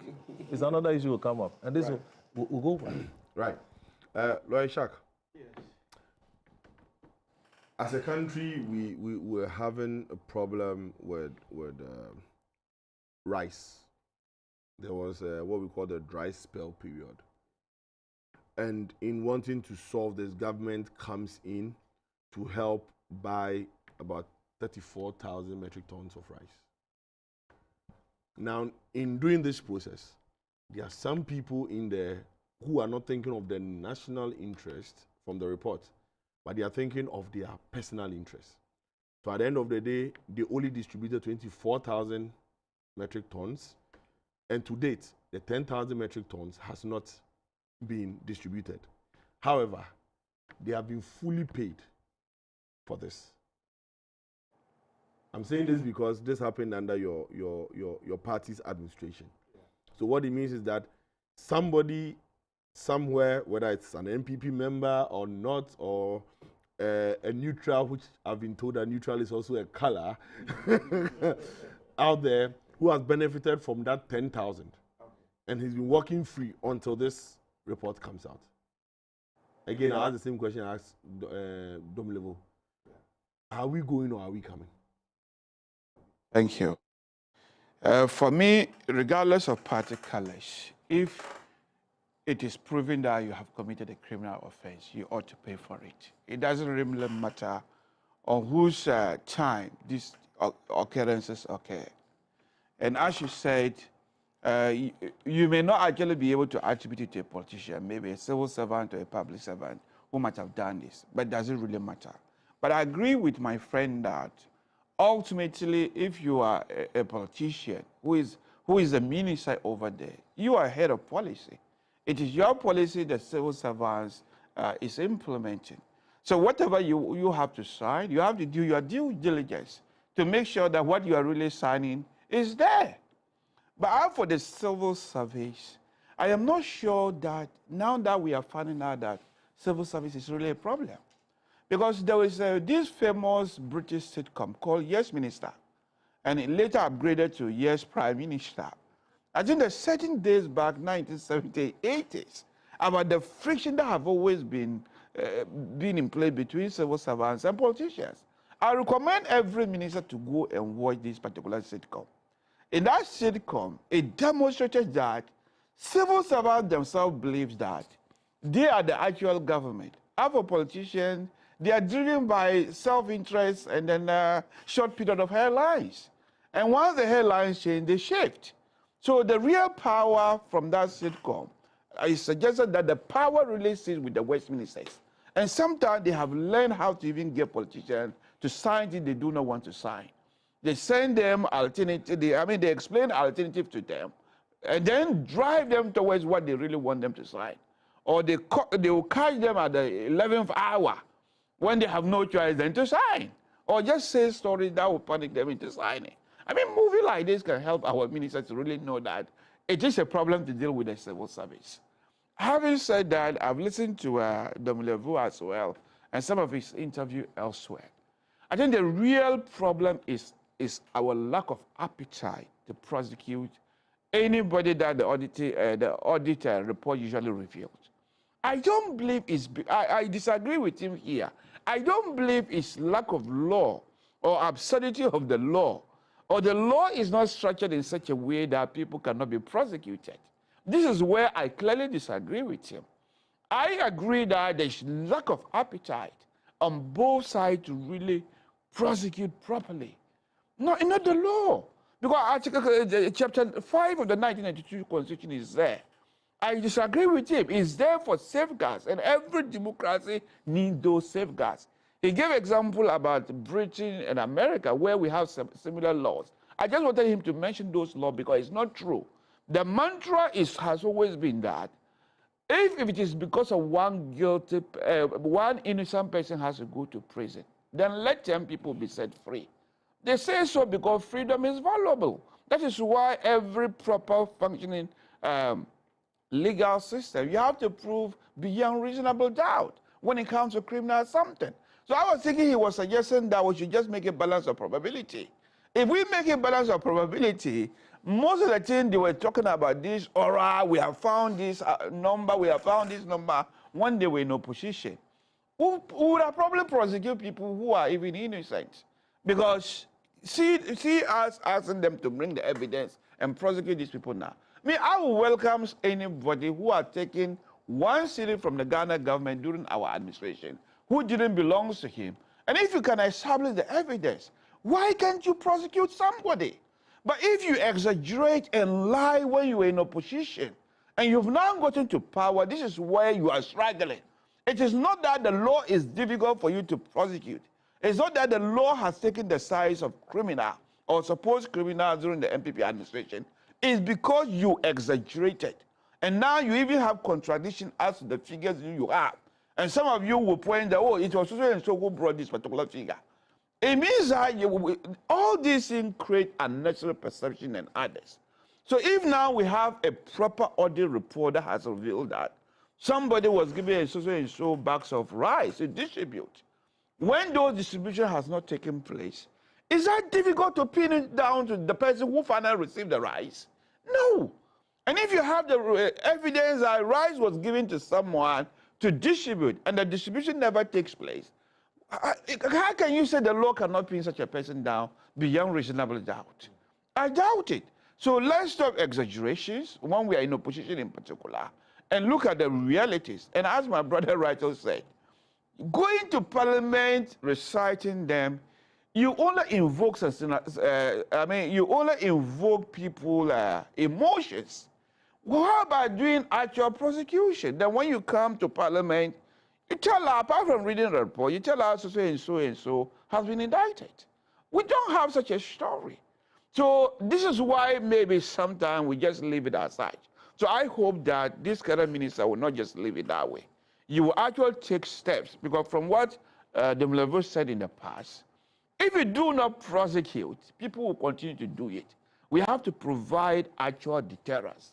And for me, it doesn't really matter the political colors. And I believe that the civil service, based on the sitcom I'm telling you, before you know, they are even more corrupt than the politician. But because the politician is in the front line. Yeah, I think we're in this country when we had some civil servants ask the minister to sign for diapers and teaching that. I think it was the then sports minister, that he was entitled to it. And they convinced him to sign. And he rather became, yes. So it also means that the ministers the people that we appoint to be ministers, we have to actually be careful about that. If you just reward them to party loyalists without people who actually know what they're doing, then we have a problem. Such people will sign for the diaper, thinking that they are probably entitled to it. Some ministers doesn't even know that they are there to set the policy and drive policy. The civil servants, they are only meant to implement it. And sometimes they even frustrate government policy. Maybe the politicians have not been talking. Sometimes you have a government policy, but if the civil servant want to frustrate it, they can frustrate it. And this is why we have to insist that the civil service must be neutral. If you want to be a politician, resign and go and do full-time politics. But as far as you are there, you are not there to frustrate anybody's policy. If you campaign on a policy, you win. You should be able to implement it. I believe our last administration, we were frustrated by civil servants. Because the policy is good, you look at it, but the implementation becomes a problem. The free senior high school, I don't see why we shouldn't have been able to implement it the way it was meant to be implemented. But sometimes you cannot. What role did civil servants play in the difficulty in implementing the free SHS? No, if the policy is good in the paper and some finances are voted for it, it is not the politician who usually implement it. It is the very people who made ought to be neutral. That you believe. Yes, you remember. That, Honorable, if you give I'm me not sure. Well, let me give me a minute. Let me just so you. Okay. You made an emphatic statement. Yes. That you believe that during your party's administration. Yes. You had very good policies. Yes. But the civil service or civil servants frustrated it. Yes. and I'm coming back to you Okay. that you pick one policy. You can Yes. pick any of your policies I also- that you I think also that it pick was the civil free- servants that frustrated it. I also picked the free SHS. Okay. I think when the procurement had changed, that schools shouldn't be doing the purchases. I think it was a body. I'm not sure whether it was buffer stock, but that was assigned to be doing the purchases. Yes. The headmasters and the bursars apparently were not happy with the situation. And they would try to frustrate it. I remember when they said MPP had bought poisonous rice, expired rice, to be given to those particular schools. And that our children are now eating poisonous rice. MPP has poisoned, what they call it, the schools. And they've got some bursars and headmasters who were prepared to talk that the rice they received were poisonous, and yet they cooked them. And you ask yourself, if you look at the idea, there's no expired rice. I know rice is best before, and best before is a guarantee of quality. Right. So if you, the headmaster, receive rice, that is that has failed Gone to pass beyond the the best before date. It only means that the taste will be different. No, even if the taste will be different, it calls for you to take caution to say that this rice has passed the best before date. You don't cook such rice for children and then come out to blame a political party that they are poisoning students. So if the best before date has passed, it's for you to use your physical eyes to check. Is this still a guarantee of quality? If the obvious answer is no, you return the rice to whoever supplies them. But you collude with the opposition to say that you are cooking poisonous rice to children. You are more or less frustrating it simply because you are no longer allowed to do the purchases. So this is the point that I'm trying to drive. This is how they can frustrate government policy. Fair. And I believe that whatever the NDC policies they have, of which I believe they have empty policies, try to implement them as best as you can. Yes, they have. I mean, if you look at them, their 24 hours economy is just a rhetoric. But Dr. Thomas made some point that I need to clarify. He made a point that Atufosin was... Do that in 1 minute so I can... Yes, Atufosin was exonerated. I don't think that is correct to say that. Atufosin wasn't exonerated. The case was The disqualified. High Court say he has case to answer. He appealed to the Court of Appeal. The Court of Appeal, by slim margin, say he didn't have a case to answer. The prosecution, the state appealed to the Supreme Court. You discontinued the case because you were scared of what the Supreme Court might say. So he wasn't exonerated. If you had allowed the case to travel east, normal journey to the conclusion without interrupting it, you would have said he was exonerated. With all the But blackmail. it has not reached its conclusion. Okay. So you cannot say the case he was exonerated. No. Okay. And for example, so if you discontinue cases of this nature, it tells us why audit reports will not be implemented. Okay. So, Prof, you want to make a point so I come to Sami quickly? I think among the serious structural problems found in the report, one of the issue raised was a recycle and duplicate claims, Yes. which found a serious issue. Yes. Now the minister presents the report to the Parliament House. Sometimes look at the presenter and look at the audience. Were you know in this country that some ministers, they were alleged to have received double salary? Yeah. Were you not in this country? Yes.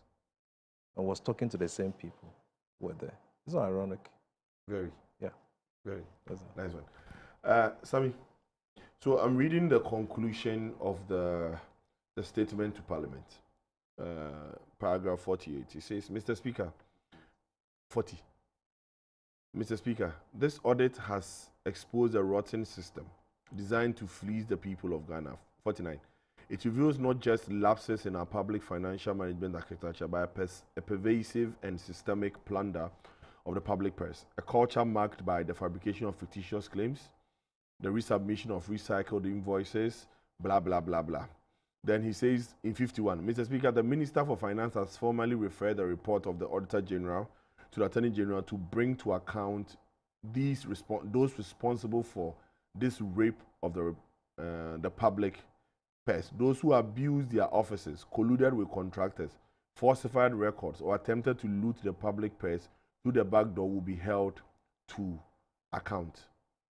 This is all I'm hearing the Finance Ministry say. Meanwhile, all the officers who did this belong to institutions that have code of conduct, that have a disciplinary process, which, if they have breached their internal policies, should have been activated by now. I'm expecting to read in here, like Prof said, that Mr. Speaker, as I'm speaking to this now, A, B, and C has been done. At the Ministry of Trade, all the officers who have done this have been arraigned before the disciplinary committee. They have been put on interdiction. They are currently, their salaries have been held to limit. That's what I'm expecting to read. But to read that after all this thing, and that's where the sensationalism comes in, after all this thing that we have said, all I'm hearing is that it has been referred to an Attorney General whose desk already is overwhelmed with wanting to bring, together with Office of the Special Prosecutor, bring back former Finance Minister, which is facing difficulty, already fighting other cases. And we are going to pile this there.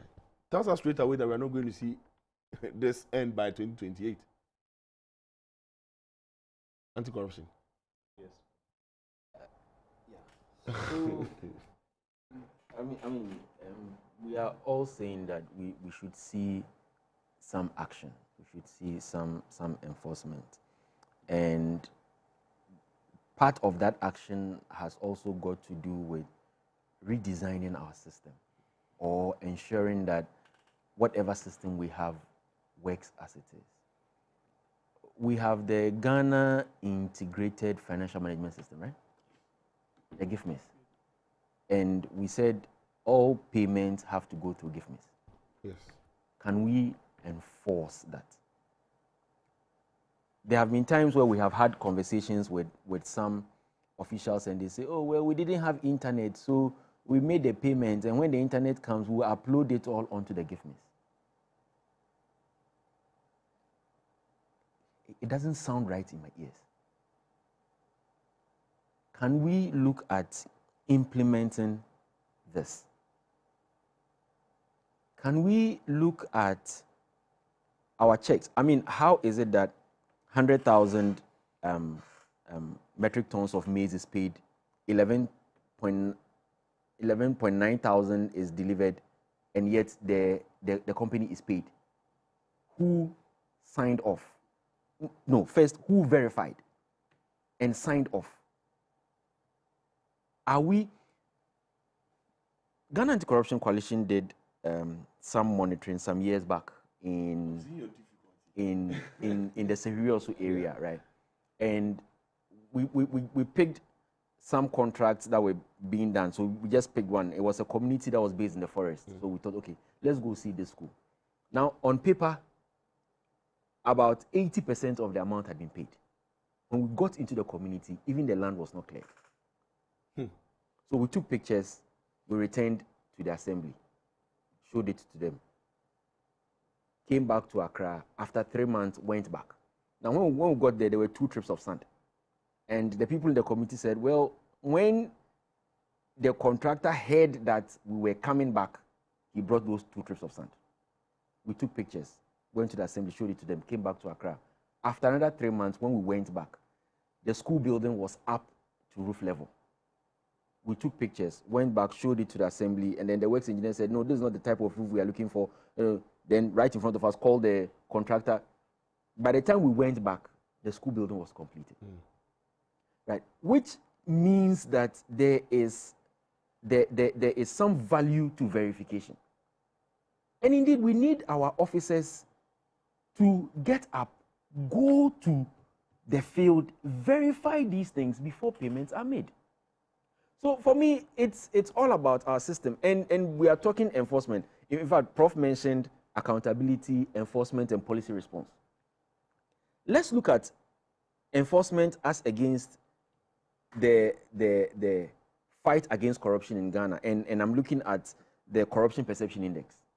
Ghana has been stuck at 43 for about 5 years. 2024, we dipped to 42. 2025, we have come back to 43. We are stuck. Why are we stuck? Because now it is not about making laws. We have almost all of the anti-corruption laws in this country. So now and so what question comes in? We have passed public procurement law, and so what? That is where we are stuck. Now, we are unable to implement, we are unable to enforce the laws.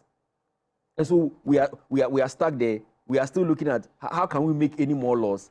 How can we pass this law? Yes, we need to pass certain laws. I see, Sammy, not to catch you. No. You see, from what you've said, if I read the paragraph 21 of the minister's statement, it says that, in fact, let me read from the 20, on the 100,000 metric tons. It says, the audit revealed that the government of Ghana also contracted a company to supply 100,000 metric tons of maize. The Ministry of Food and Agriculture submitted stores receipt advice as evidence of delivery of the 100,000 metric tons of maize. So the stores have submitted, maybe they have submitted the receipts, they have weigh bills signed by officers to show that the 100,000 metric tons have indeed been supplied. Worth 771.2 million to the Ministry of Finance for payment. But only 11,900 was supplied and distributed. Now, 21 says that it is worth noting that the store's receipt advice was supported by a checklist that was certified by the internal auditor of the Ministry of Food and Agriculture. So this even fulfills the 4I principle. One person says it has been supplied, stores officer has come, brought weigh bill, another person who's supposed to go and check and confirm that indeed it has been, has said that yes, checklist, it has been done. And it has come to the payment officer. What's right, what's wrong as the payment? Because all the controls in there has come to confirm that the right thing has been done. So all the controls show the right thing has been done. But now this audit is showing us that it was the wrong thing. Yes. What did this audit do that the officers couldn't do at the time? So, which goes to suggest that probably the officers who were supposed to do this have also been part of the collusion. Good. So that's why I'm telling you that we either need to rework this whole framework that we have, or ensure that this framework works. And Mr. Domelevo gave us this thing about the internal audit of officers who are part of the system. They are paid by the spending officer, their transfers and everything depends on the audit. And clearly, someone can override their decisions. We go on audit checks, and then an internal auditor comes to me and says, what you are talking about, don't stop. They know, we have said it, we have told them, but they don't listen to us. Say it, there is something. Why are we not creating a system that allows everybody to function in its own way? For me, I think that our problem is enforcement. And if we are truly going to enforce, then we need to ensure that everybody who has a role to play is playing their role. And if they don't play their role, they pay the price for not playing their role. It is good. The minister has brought us all of this. But we want to see action. Who has been suspended? Who has been arrested? Who has been asked to pay something back? And how much has the person paid back? I think that we need to do, and some of these actions are clearly criminal actions. For example, we have recycled IPCs of 4.4 billion out of the 8.1. Recycled, meaning we have paid it and then it has come back. Who brought it back? Who took it? Who signed it? I think that we need to start holding people to account.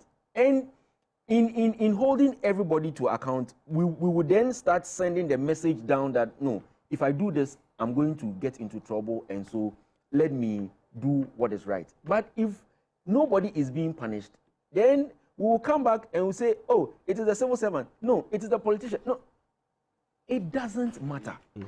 Hold someone to account. Look, if you go to Singapore, they said in their fight against corruption, what they wanted to do was tackle it from the top. Because when the people at the top are dealt with, everybody falls in line. What is the philosophy behind our fight against corruption in this country? Who are we dealing with? Such that if we have gotten a chief director who has lost his job because the SRA came and it was fake and it wasn't checked, if we have gotten a stores officer who has lost his job and it will not become political and someone says, oh, when they came, they have sacked all our party members from work. If we are going to hold the company to account for collusion, right, get whoever was boss jailed for these things, everybody else is going to fall in line. I think that we have gotten to the point where, and last week, the Parliamentary Network Africa had a program in Parliament, and Dr. Kojo Asante was saying that if you look at how the structure of Parliament has changed, because we had an MPP majority, and then suddenly, I mean, 4 years after that, we swung into a hung Parliament, and now we are swinging in a super majority for the NDC. It means that the Ghanaian electorate is looking for something. That's something we are looking for is responsiveness. And if this Parliament doesn't give that responsiveness, it will swing again. But we'll get to a point where, you know what happened in Kenya? When people rushed into Parliament and chased out their MPs. We need to start holding people to account. We have 500,000 young people who were looking for 5,000 jobs in the security. That will be the next topic we'll discuss. So I get what you're saying. It's all linked. Yes. But we need to hold people to account so that our systems work for me and at the Ghana Anti-Corruption Coalition. We think that Ghana has gotten to the point where it is no longer about passing laws.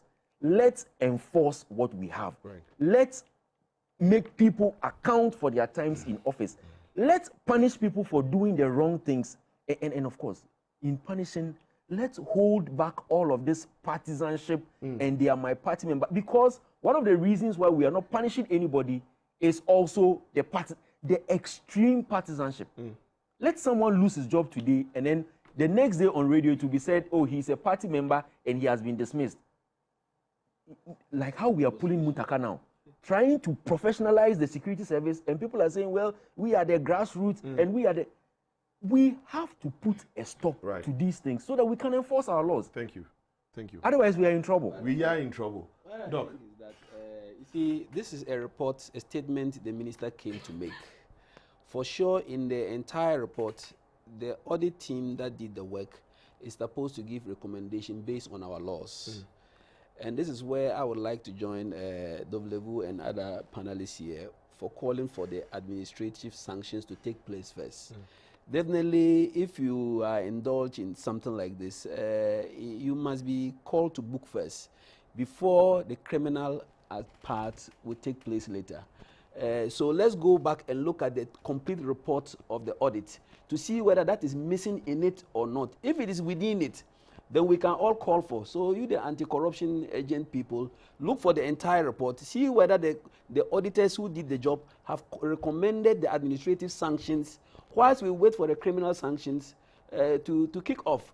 Other than that, if we don't really punish somebody for this, at the end, we'll lose. But I'm sure the only thing that the minister could do was to refer to the Attorney General because he's the one who can handle legal issues for the government. Doc, and we should know, he has also complained, and we should know that he needs a lot of human resource to work because he has a lot of work. Right. I'm not defending him though, but that is the truth in Ghana. Because we are told that his office, the salaries that people take there, perhaps if you are in private sector, you can make it better. They find it even difficult to get people to employ. Well, we have 500,000 gentlemen who want to go to so police. Let's do it like GRA. And then they take some percentage when they get when they get money for us. Let's also give Attorney General some money, some percentage back for his office when they're able to recover some looted money. Maybe we have to start selling forms to go and work in Attorney General's office and get more people. But anyway, Doc, on this tangent, I hear, and this is a common thing I hear, that our laws lack enforcement. We keep hearing it over and over again. And it goes back to the reflection I did last week. Is it not because of our selfish nature as a people? Because you see, the people committing these crimes are not different from the people who want them to enforce. if the one you want to be the one chasing to make sure the law works is related to the person who is breaking the law, and we are all in one sack. If you draw the marbles from the sack and the first three are black, the probability that all the marbles in there are black is high. Yeah. You understand? So should we not be pushing for effective and working controls that cannot be taken advantage of, rather than depending on enforcing? Let the person commit it. It's like the typical Ghana police situation. They hide behind the traffic light, cross it before they catch you, rather than making sure that you don't cross the traffic light. Look, from experience, it is true. If you want to enforce laws, regulations, and rules or guidelines in Ghana, you have problems. I'm talking from experience. I have managed Rich Hospital and have serious challenges with management to an extent that even foreigners who come to do business in our country are taking advantage of this weak implementation of enforcement of laws.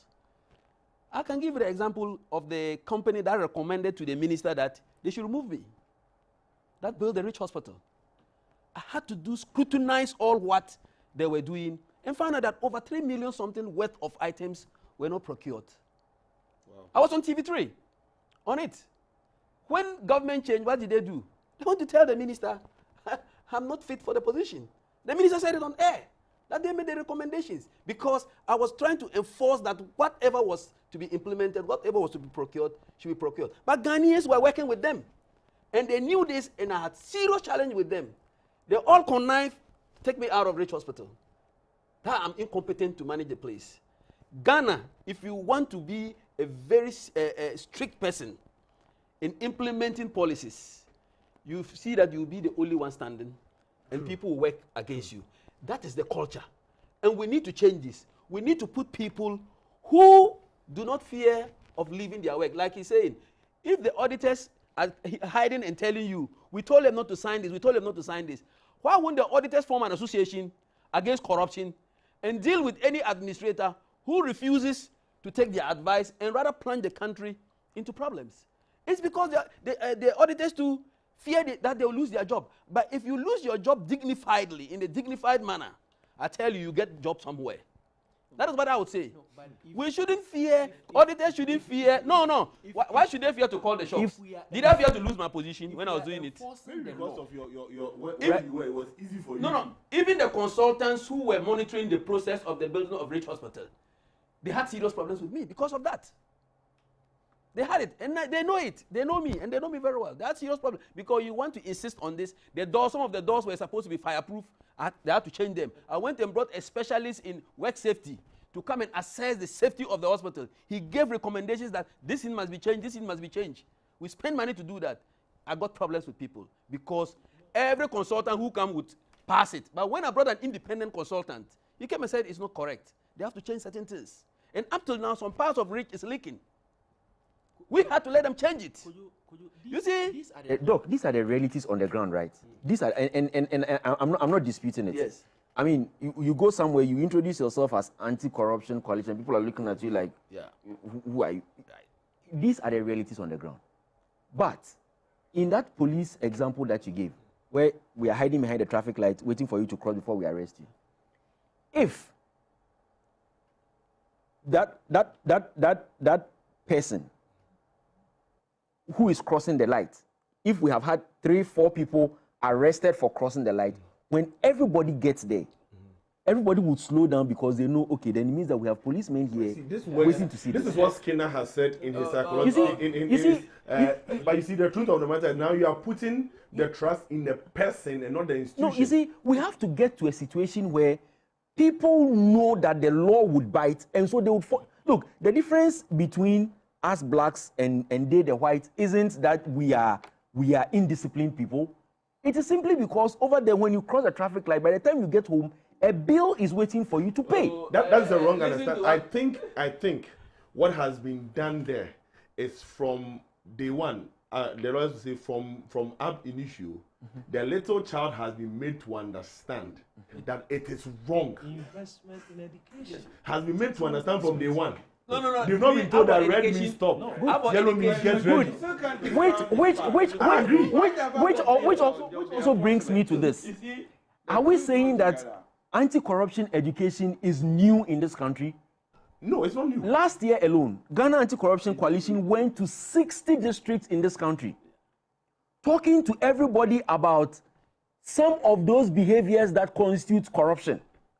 Nobody in this country can say that they are not educated about corruption. That's the kind of education we have to Look, what we have to add about the value system of a Ghanaian. You see, but not necessarily corruption is bad. When we say that, yes, let's rely on the value system. It's great. But when we are relying on this value system without sanctions, and remember someone has told us that laws without sanctions is just a piece of advice. Yes.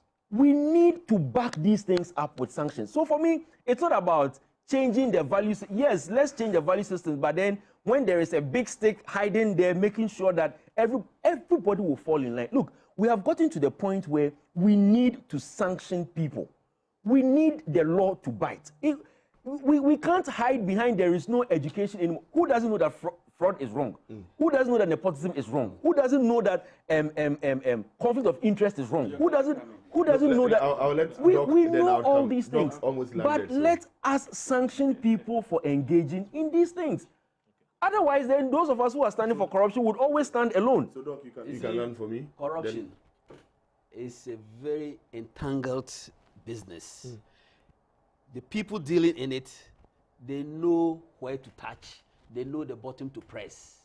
Until you have a ruthless leader in the country who will dismantle this mafia group. Look, they will come to MPP and help them to rob the country. They will come to NDC and help them to rob the country because they know how to move. The best is to find a ruthless leader who would ensure that, look, if you actually possess wealth, that, like Dom Levu was saying, that cannot be substantiated. You start confiscating people's and earn wealth and those things, and dealing with fraudulent civil servants who are duplicating receipts and those things, immediately it is discovered. The day that they discover, that very day, no, they give him a letter of suspension. Look, we will continue to be in this. It's not education. Ghanaians were well educated. GIMPA is there. Everybody is going there for MBA and that and that. We are having lawyers, having masters and PhDs and all that. They are saying we have auditors everywhere. I'm told Ghana has more chartered accountants and chartered auditors than the whole of Africa put together. That's what I'm told. But we are one of most corrupt countries in the system.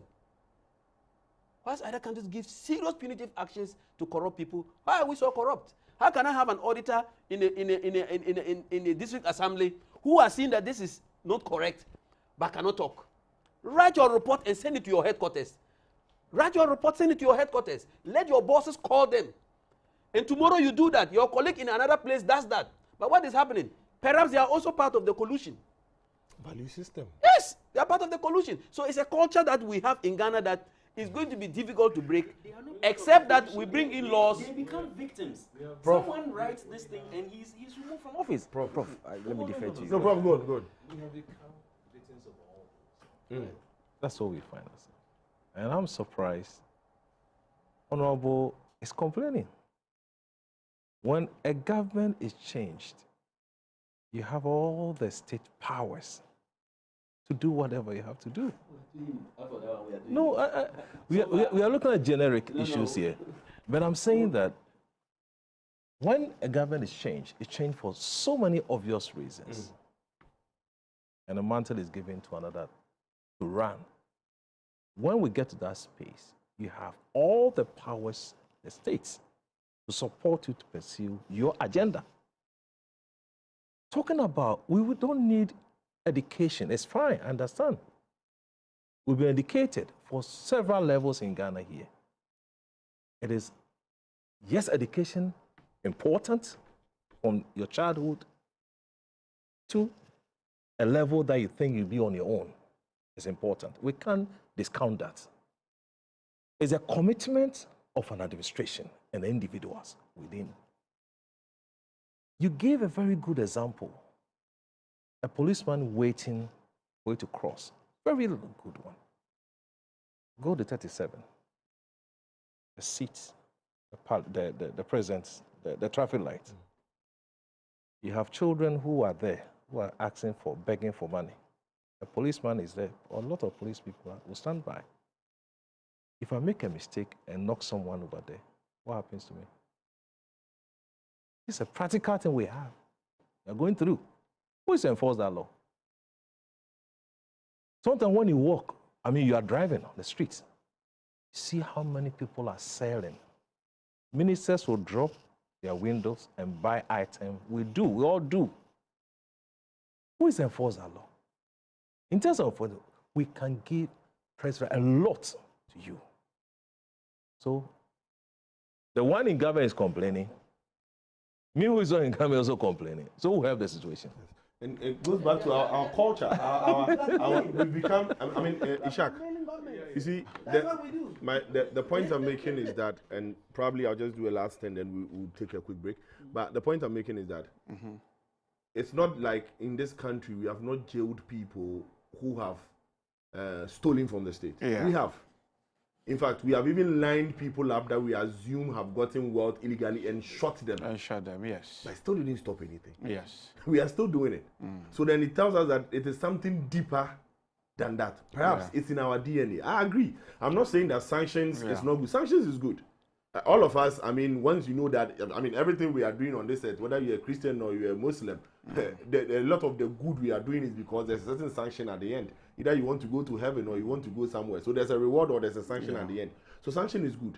But the behind that is a certain commandment you're expected to follow as a Christian.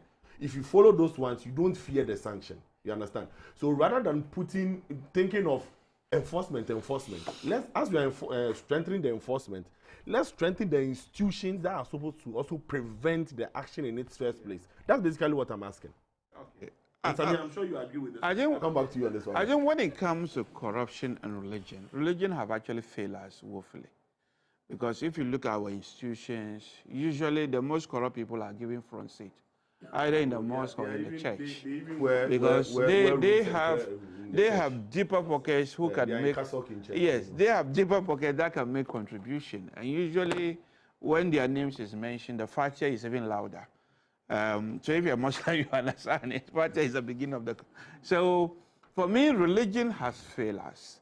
But nevertheless, we can have a value systems. So for I example... think our religious leaders have failed us. Yeah, I don't want to say our religious religion has failed us. Okay. So I don't think we should just leave it to religion.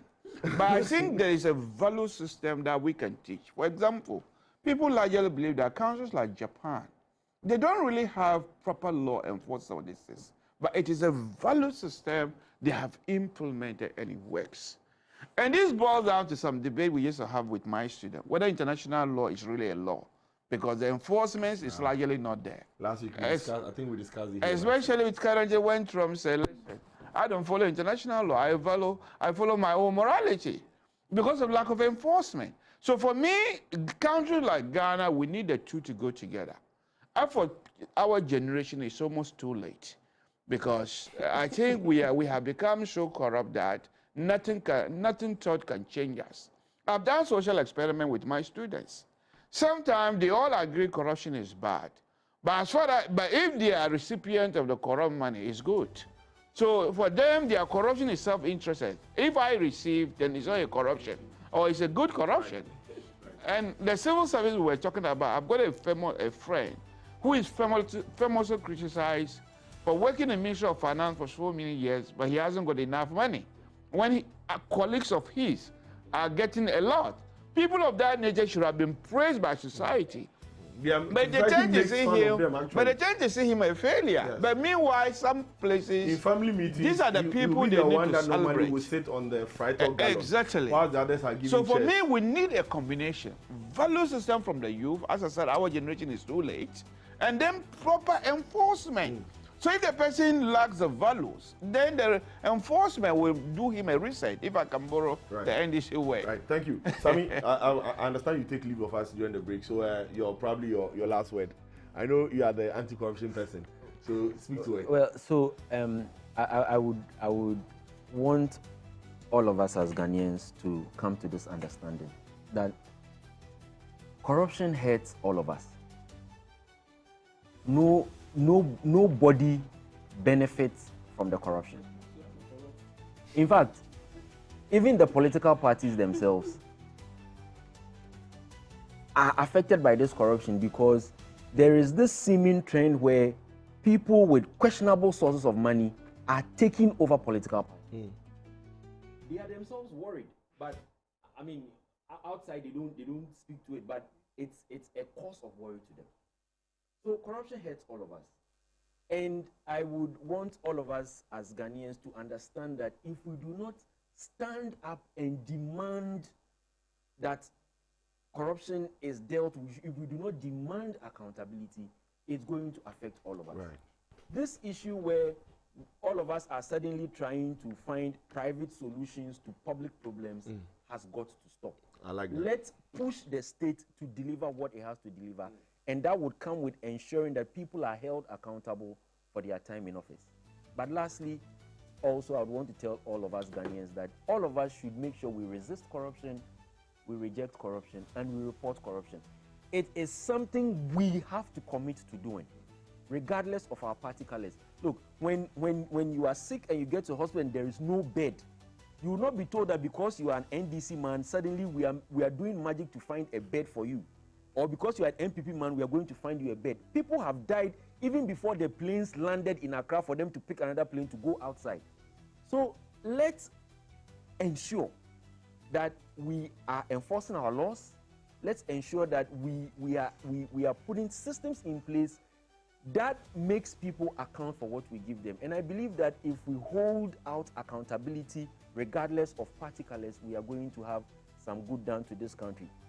Let us also not forget that corruption is one of the threats to this country. And our security experts have got to start speaking about it, because we are in trouble if we do not deal with it. Thank you very much. I'll read just a few messages, and then we'll take a quick break from our viewers.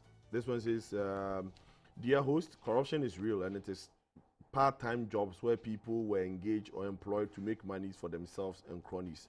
This from Abraham.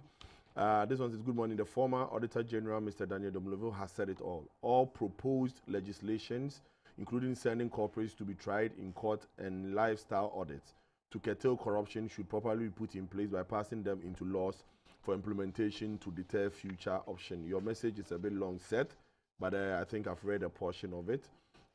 This is saying that financial mismanagement, forgeries at the ministries of contracts, among many others, corruption everywhere. Sometimes I ask, is it politicians, is it technocrats, or agencies working for the government? Why are human beings treating their fellow human beings to this extent? Look at the figures they are mentioning. Couldn't these be used to create jobs for we the unemployed? In fact, I have completed technical university since 2017, but no job. So sad. I'll read the last one. I really don't understand the Attorney General. For a whole year now, he cannot prosecute even... okay, I would not continue with your choice of words. We'll take a quick break. Current Agenda is proudly sponsored by Bank of Africa. Bank of Africa says that it's the month of our heritage, our culture month. And so take time to reflect on who you are as a Ghanaian as we speak about our value and our culture. Let's appreciate the very fiber that binds us together as a people. The bank says that it's here to support the Ghanaian agenda, build a Ghanaian dream, and build a Ghanaian economy. You can visit any of the Bank of Africa branches in any of the regions that it has presence in, or you can call them on the number 0302429333, or visit their website www.boaghanainfo.com and engage Fafa on all your enquiries. Remember, every product or service that you enjoy, the terms and conditions apply. We'll be right back after this break.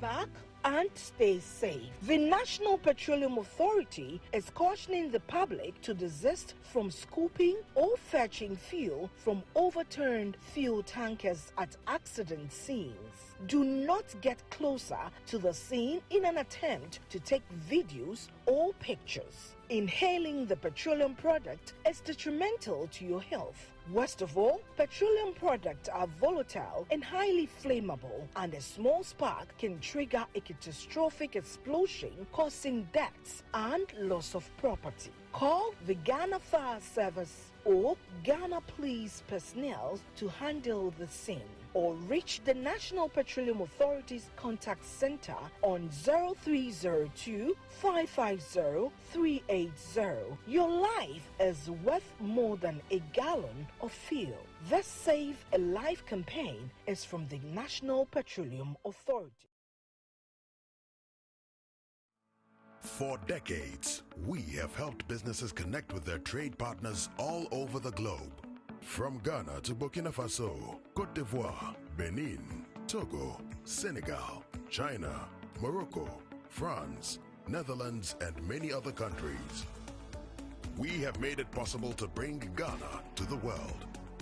We have brought small and medium businesses closer to their customers across the regions in Ghana with our SME support facilities.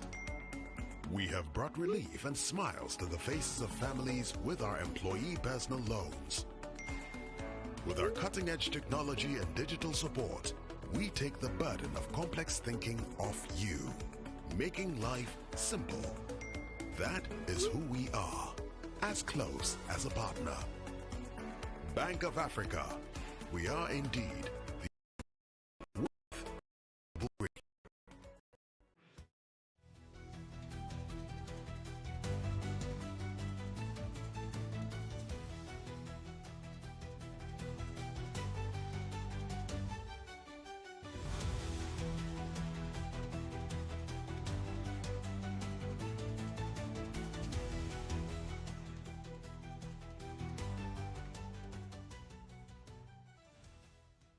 the structure of this recruitment exercise is akin to a Ponzi scheme, criminally crafted to defraud over 500,000, 500,000 unemployed innocent Ghanaian youth. This revelation has left hundreds of thousands of hopeful applicants devastated, disillusioned, and feeling exploited.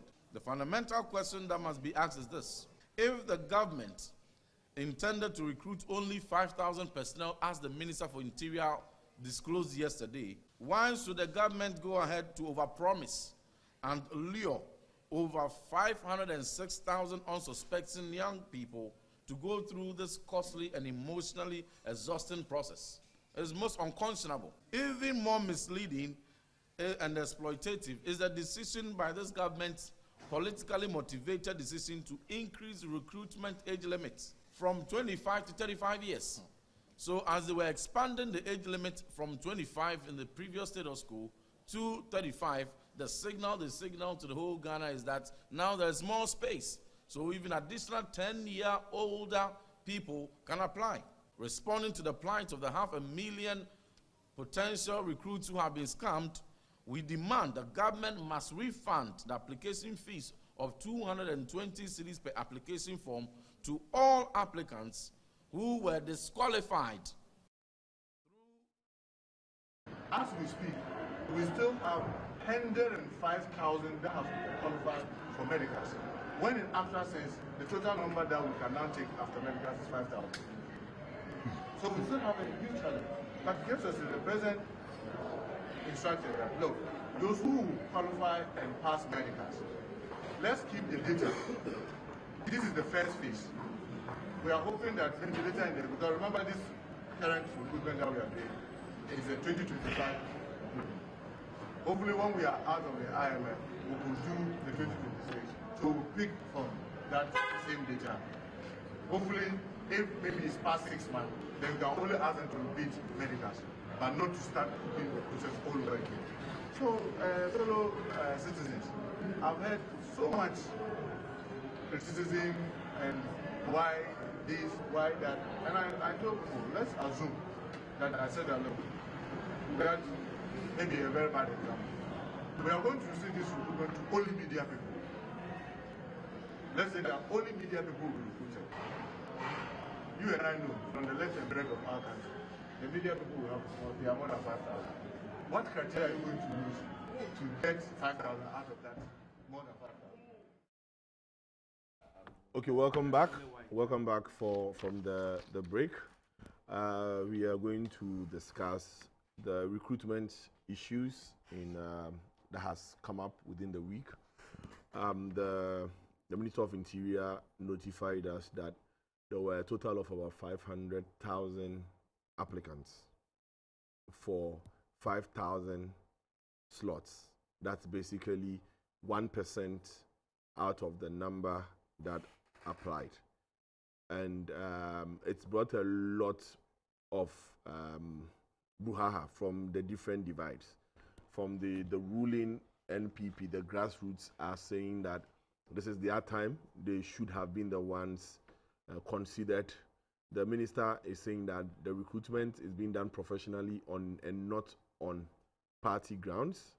The party grassroots are saying, in fact, I've seen some petitions asking for him to be removed because what he has done is anti-party-like. As to what that means, I'm sure Dr. Anava probably might help me understand. The minority is also asking.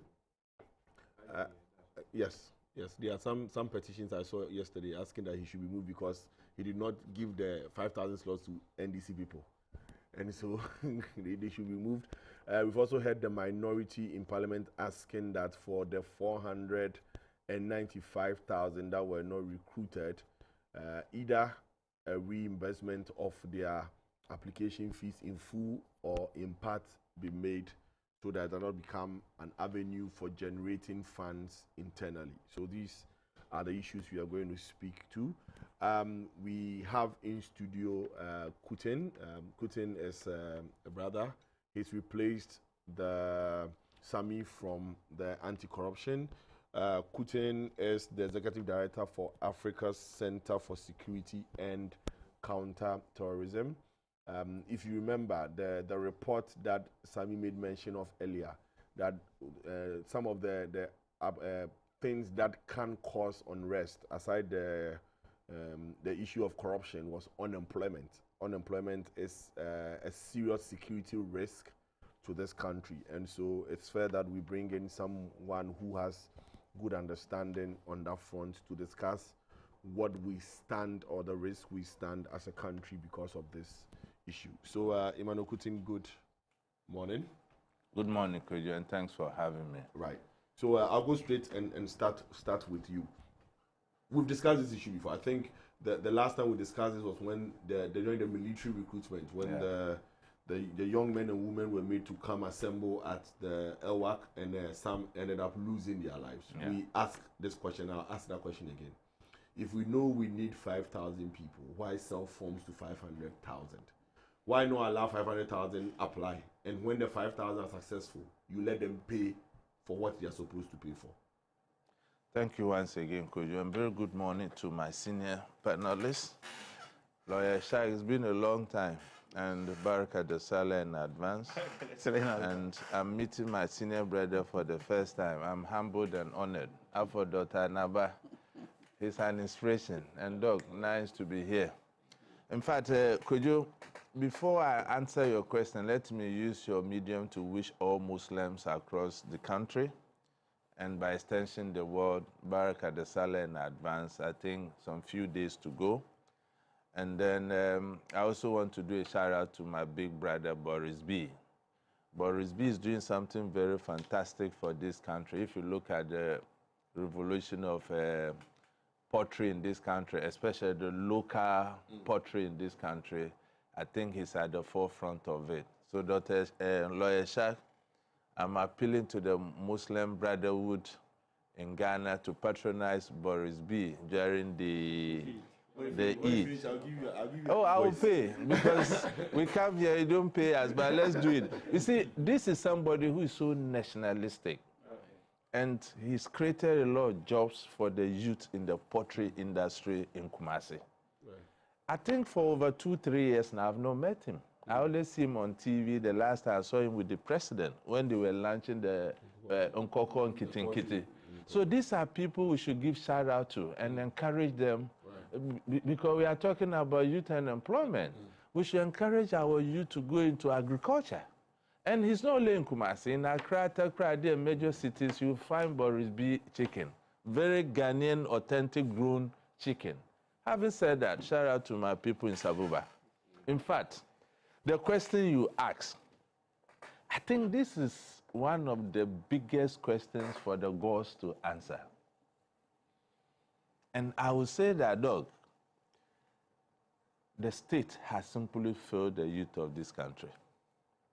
It's not about politics here. I think we need to depoliticize this issue and have a very honest national conversation around it. The press conference by the minority, they are simply doing politics around this issue. And I think it's not healthy. The minority must show leadership. They just came out of government. Under the regime of the NPP, didn't they sell forms? So on the principle of equity. In fact, this administration has even reduced the cost of the fund. I think at the time it was 350, now it's 220. So we all agree that it's an institutional problem. Under the 1992 Republican Constitution, that's what successive government have done. Why will you have vacancy for 5,000 and sell forms in excess of 500,000? And at a point, they even extended the deadline for the purchase of the forms. So if it's not for commercial reasons, okay, why did you even give this extension when you know very well that you needed 5,000? And look, you are here. One of the challenges with our security agencies is that they say they always need financial clearance. So when financial clearance are given, you know the numbers such financial clearance come with. Is that not it? Yes. You need 5,000. You open applications, and then people are buying forms. You extend the application. So it means that they had a target to raise in terms of IGF. And they didn't get the target, so they were, you know. It was 350 before, now 220. Yeah, performance. So you multiply that money. 110 million. 130 million. 10. Yes. 10. If it's a 220, it becomes 110 million. Yes. But the newspapers are reporting 113 million. Okay, then maybe, I mean, you can do 113 divided by 500,000 to see the unit price. So, Doc, where has this money gone to? At least if we cannot protect, or the state cannot protect the youth of this country, they shouldn't perpetuate this crime against these vulnerable people. On the basis of that, and as a matter of principle, that's why I directly appeal to the president to do a wholesale refund of this money to every applicant. Because these are young men and women who are putting their lives on the line to serve their country. Why should you pay to get recruited to serve your country? In other jurisdictions, they get incentivized. They get incentivized to serve. And they have an all-year-round recruitment process. It's about interest. We shouldn't use our security agencies as avenues to give our young men and women jobs. Otherwise, what kind of personnel are we going to be producing? So this is a very serious issue. And I was with you yesterday, and you agree with me. Youth unemployment is one of the greatest existential threats to our fledgling democracy. And you know why? Because they don't have anything to do. They don't have that spirit of reawakening in them. But when you push somebody to the wall and the person have nothing to do, and there's an uprising in this country, how are you going to contain the youth of this country? How are you going to contain them? Look at the effect of youth unemployment of this country in the long term. Most of our graduates are becoming drug addicts. Because they are home, they have nothing to do. Every day you hear they've arrested drugs on the road, this tramadol and things. Where did they end up? You know, yesterday was International Kidney Saturday. Yes. And yesterday I was listening to one of our sister stations, and they were giving the statistics on the number rate. The youth between 80 and 35 are the ones now going on dialysis. And I'm telling them that, look, you can't blame it on food, because the food they eat is the same food the 40s and the 50s are eating. So there's a certain lifestyle they are living now, which is as a result of what you're saying. Exactly. And even look at our young ladies, Lawyer Ishak. In the night, just drive around the cities. There's no corner you see our young ladies soliciting for men, and it's not for any reasons, for economic reasons. So our politicians, our policy makers, when you drive around, don't you see this? And these are supposed to be the human capital of the country, the future human capital of this country. So I'm told most of them are foreigners. It's true most of them are foreigners, right? But many Ghanaian girls are embedded. And because they don't want to be identified, they try to speak the slangs of the foreigners. And they use mobile, and let me tell you, those you see on the street are in the minority. Those who lie in their homes and use the mobile phone, hookups, they are in their millions. So what kind of society are we building? What kind of legacies are we living? And you see, there are some critical issues, and we spoke about it, my senior brother. Our educational system, for Christ's sake. Let's have a national discourse on it. We were colonized by the British. Is that the educational system they ran there? Under the Rawlings regime, you know those days, we were trying to transition, and a lot of things were imposed on us. This SS system is only in West Africa you find it.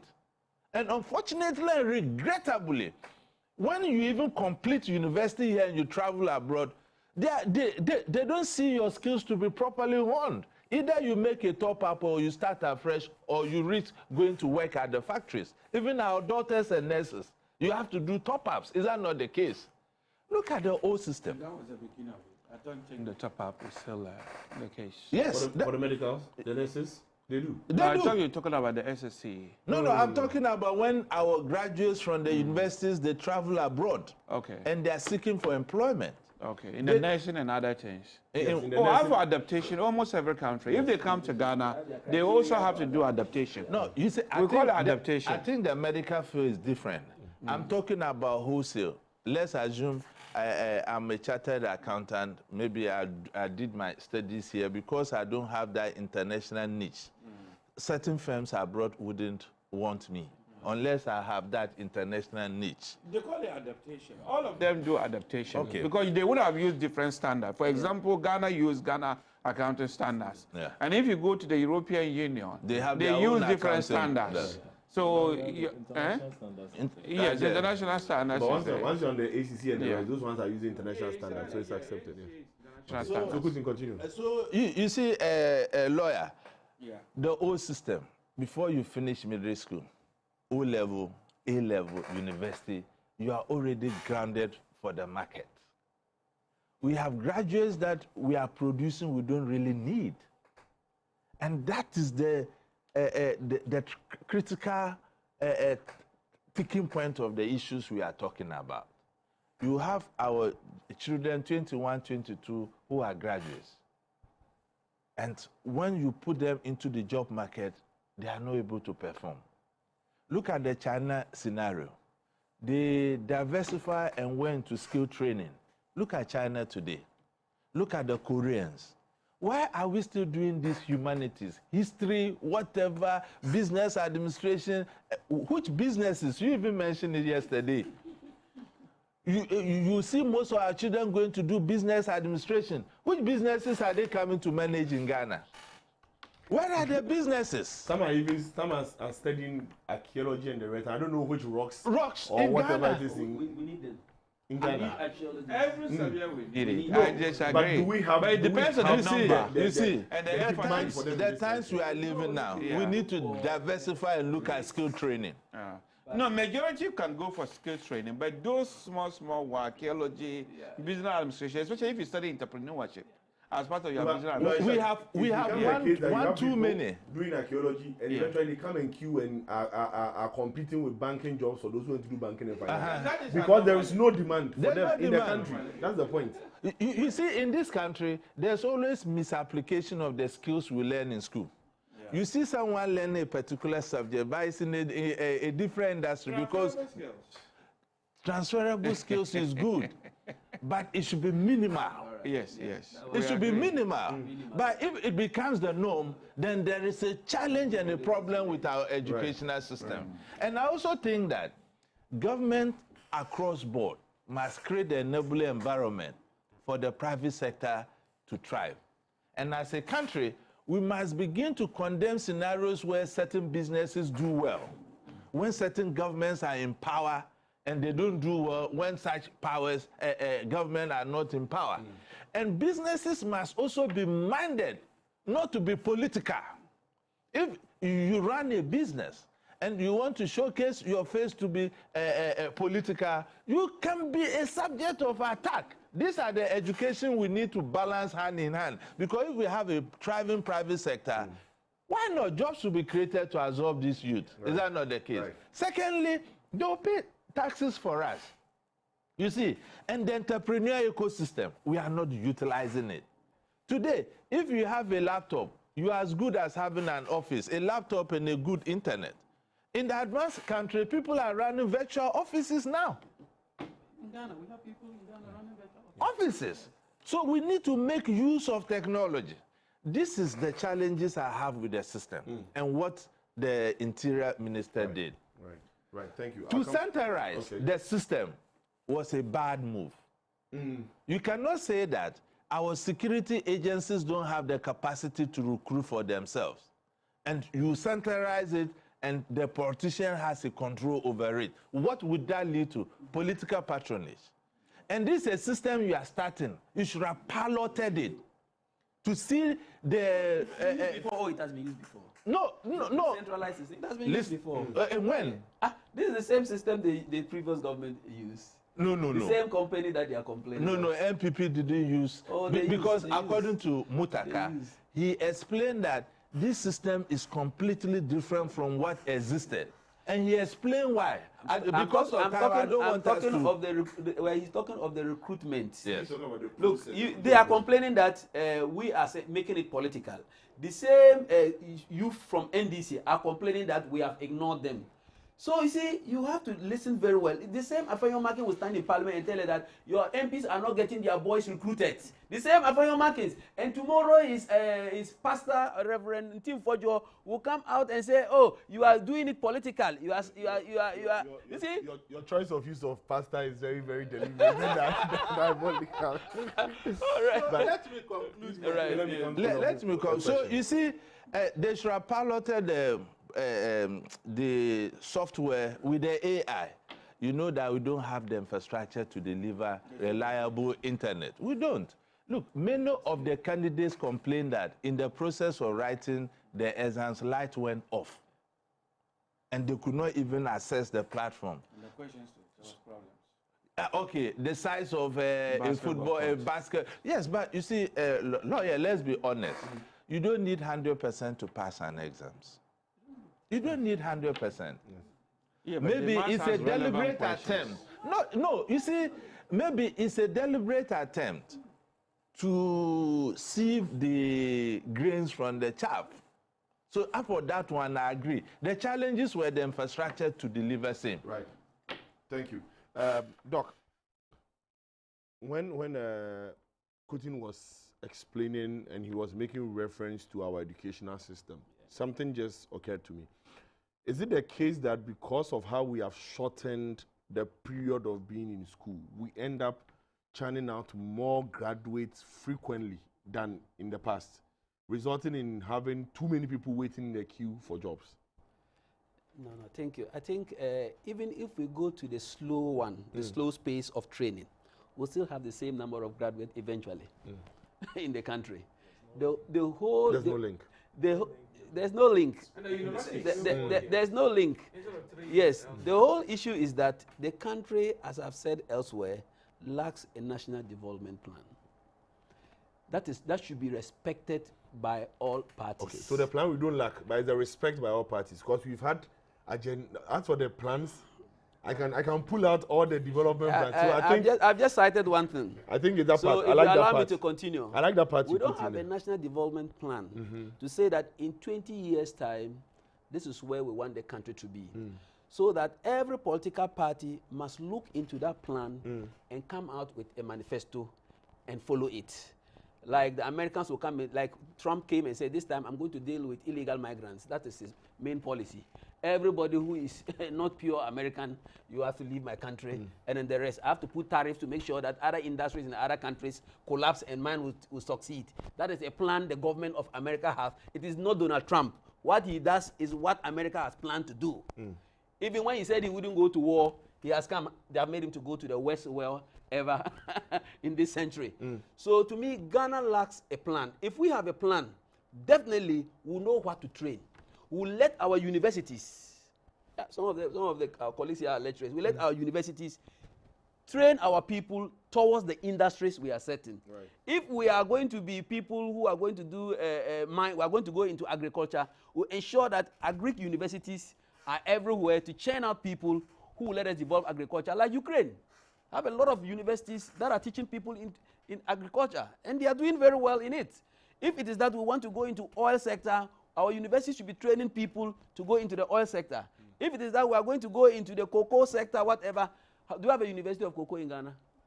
If there will be some countries, they will have university of cocoa. Malaysia has university dealing in palm oil. They train them in palm oil production, what to use them for, different products.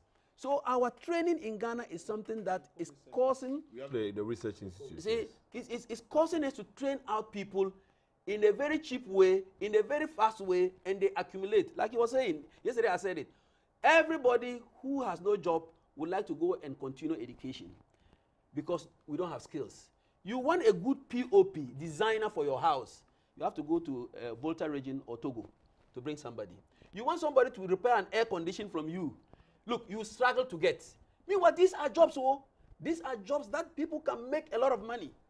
But our youth are not encouraged to go into it. Everybody thinks that sitting in an office, because corruption gives money very fast, you can easily get. Everybody wants to work in an office to sign papers and make money. I am very sad that we have over 500,000 youth looking to enter the security forces. But for sure, I can tell you the data, if you go and sieve it very well, you realize that some of them were multiple applications. There's somebody who has applied for the 4. Somebody has applied for 3. And if you also check in deep, but they still bought the forms. Yeah, so I'm just, yes, I'm only trying to run down some statistics here. If you also want to go in and check, you realize that some of them even have jobs, but they think that the military, the security agencies will pay better than where they are. Because we have teachers, nurses, and other people who are working elsewhere who wants to join. Yes, they have the right to change jobs if they have the skills. No, they are not underemployed because I don't think they are underpaid because there's no job in Ghana that should pay under the minimal. What I mean by they are underemployed, if somebody has a job and think changing a job is far better, so it's underemployed. Okay, he's underemployed. That is it. So all these factors come to play. But for advertising the whole thing, I think is the right thing to do. Because the more you advertise and more people apply, the more rigorous the selection would be. And the best you get out of the people who have applied. I don't think any of us is against the general. What we are saying is that so you are applying. Yes. By the time you apply, you already have the financial clearance that recruits 5,000 people. So you know. Yes. So when you are applying, you know very well that it's 5,000 people that you pick at the end. Yes. And you are getting your numbers. No, when you are advertising. Sorry, when you are advertising, you already know that what your target is 5,000. Yes. Now, like Kutin said, you probably would have gotten 200,000 applicants. Yes. And you still said, let me extend the date. Yes. What was the motive? Because of the complaints people made, that the internet was slow, they couldn't complete this, they couldn't apply. You had to open it and give everybody in every corner of the country the chance to apply. That one you can't deny anybody. If they advertise today that they need moderators in this studio, in graphic, if 100,000 people apply, is it the fault of the management? Oh, no, we're advertising my job. I'm just sorry. I'm just saying it's an example. Is it the fault of the company? The company wants people who are competent and have the requisite skills to come here to apply for it. So the minister advertising it, to me, it's not a big problem. If you re-advertise because some communities have complained, like people in Garu, there was no lights. People in Boku, perhaps there was a curfew and the rest, and there's no light, they couldn't apply, and they complain, and you extend the date. You are giving opportunity for more people to apply. So why charge? The problem is the charge that some people are not in agreement. Yeah, I've never been in agreement. Yes. Even with the university application that people charge, I have a problem with for university, that one I can't say anything. But for military, in other countries that we have looked at, I mean, my government is in power. If I get to advise, I will say, look, for military recruitment, let them apply. When you complete and do your short list, they let them pay. You can let them pay. Or as you even do it free for them because they are coming to do a service to the nation. But for unemployment in the country, it is not a matter of one government. Because 1 year, you can come and solve unemployment issues. That is why the government is coming out with certain policies to at least improve the employment of in the country. Like trying to build dams, trying to get the irrigation work, trying to get people to Nkokon Ketinkete, giving out fertilizer. The apprenticeship. To make sure people farm very well. You see, apprenticeship programs are coming out. We pray that people take these things very serious. I can give you an example. Oh, it is coming on. It's coming on. I know it's coming. Every district is supposed to get a facility. Every district is supposed. No, you see, it is high tech. You can't just go and put a computer in any place. You have to get a good facility that can protect it from the dust. Imagine Garu. Just go and put a computer in a classroom that the windows are porous and dust is entering. In 2 months' time, the computer will shut down. So give government the time to train the trainer of trainers, so that the trainer of trainers will then go and then at least execute it in the right environment in the district. So to me, I think that let's all agree that all successive governments, we have failed in our propaganda in establishing and ensuring that the youth get work. But to Ghanaians, no government in the world, I said it yesterday somewhere, has been able to employ 100% of people. Yeah. I think only Malta that I went, and I think only 99.something% of the people are all employed. Yes. And they have to even beg, they have to beg for people to even come from abroad to come and work. But what we must do is to ensure that we get social protection for those who are not employed, and also get our youth trained in skills. You want a mason today, you suffer to get a good mason. You even want a welder to our rigs, oil rigs, and I'm told we have to bring people from abroad. I cited an example of Greatco, the high tension cables. They go to Afghanistan, Pakistan to bring Pakistanis to come and lay our high tension cables. Can't we get University of Science and Technology? They can't get people to train. Right, Prof. They bring them abroad. I know you don't want to make a point, but you can link it to what I'm saying. Can white-collar jobs be the only solution to unemployment? Because it appears that is the case now. Everybody, if 500,000 people are chasing 5,000 slots, it's like a whole stadium running through a narrow. We'll end up getting a stampede, and that's what we are getting right now. Yeah, you gave me the options to link it to, but let me scratch the surface in terms of the question they gave me, and then I can look at the issues and numbers here. Yes, that is a traditional thing that we know, that to be successful, you should be employed by through a white-collar job. I mean, I come from a region that we try to do business on our own, from just a luck that found me in the university setting. I would have been at Bosokai by now, doing our own things. Right. So we have psyched our youth that you should, before you be gainful employed, it should be a white-collar job. But I'm sure there are varied approaches here that we'll be able to exploit to big business on our own. So it shouldn't be only white-collar job. When we talk about a developing country, I mean, there are more opportunities there. And Ghana is a developing country. It means we have a lot of opportunities in our country than the developed. So when we take our time, right education, right encouragement, giving us a enable environment for people, people will do well. Not that the youth are lazy. Let me tell you, the youth in Ghana here, I'm not lazy. When you watch those who sell on the street, it means that when you give them the opportunity, they'll work. These are potential factory hands, eh? They work. Farm hands, potential. So we should not discount them. If I've successfully answered your question, now let's come back to the issue that we are focusing on. In fact, we are going to have a press conference, Institute of Economic Research and Public Policy, on Tuesday or Wednesday on this issue. But let me find out, if you don't appreciate or go through the unemployment data, you will not understand what we are talking about here. You will not. You will not appreciate. Let me help your viewers. In terms of national unemployment rate trend in Ghana here, for on two occasions, 2023-24, it has reduced by only 1%. From 14.9, averagely 14.6, to 13.6, just 1% within 1 year. One. So we recorded share of employed created about 400 and something jobs within the same year, means of that increment. If you talk about youth unemployment in our country, age group in Ghana here, between 15 to 35, it's 20%, 20.5%. Between 15 to 24, that is about 32%. Now, it tells you that 7 out of 100 people, 10 unemployed, the youth, 7. The unemployed, 10 out of unemployed, 7. That's alarming. When you pick 10 unemployed, 7 of them are the youth. Yes. Interesting. Alarming.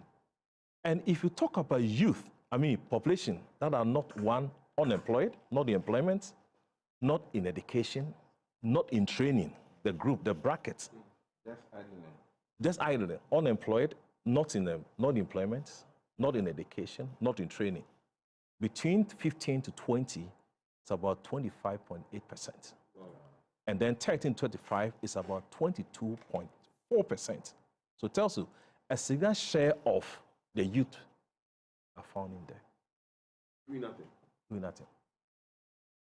This is what sit on as a They're not country. doing nothing. They are wasting away. That's the point. I mean, that's the result. Yes. So when you have this, look, it's not about NDC MPP matter here. No.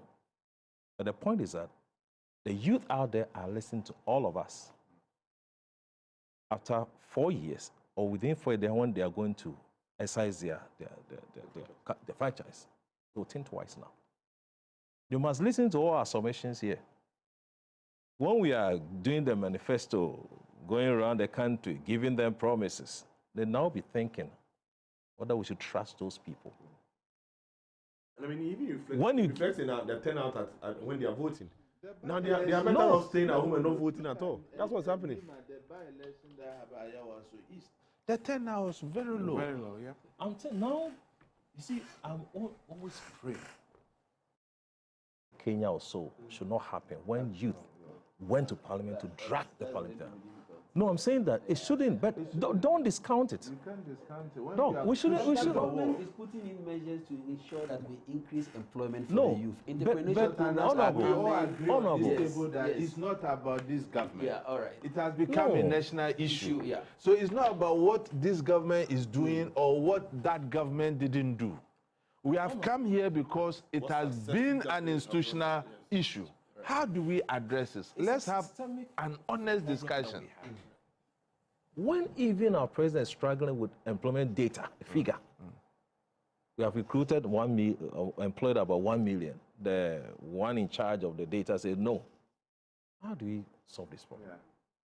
Now let's do a forensic contrast analysis based on the minister's statement, Muntaka, Honorable, on these dates, on the November 14 November 2026. 2025, I think around 4 p.m. Give you the exact what's on Joy from your sister station. You can check the statement. He said, the portal is very useful or user-friendly and easy to navigate. Even those of us who struggle with IT will go through easily. First statement of that person. Look at what happened. We had a virtual problems. We had login failures. I'm picking the issue one by his statements. Now, let's talk about, he said, allowing you to apply from the comfort of your homes without any stress. That's what the system was going to do. What happened? Infrastructure issues.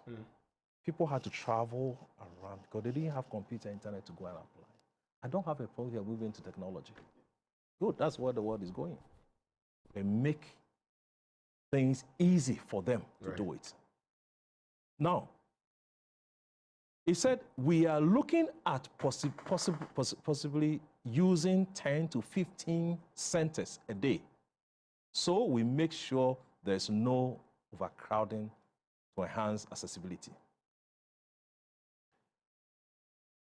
There were some people who had geographical disadvantage. The whole process. We are talking about AI. Did we pilot this? Did we pilot this? No? We went live straight.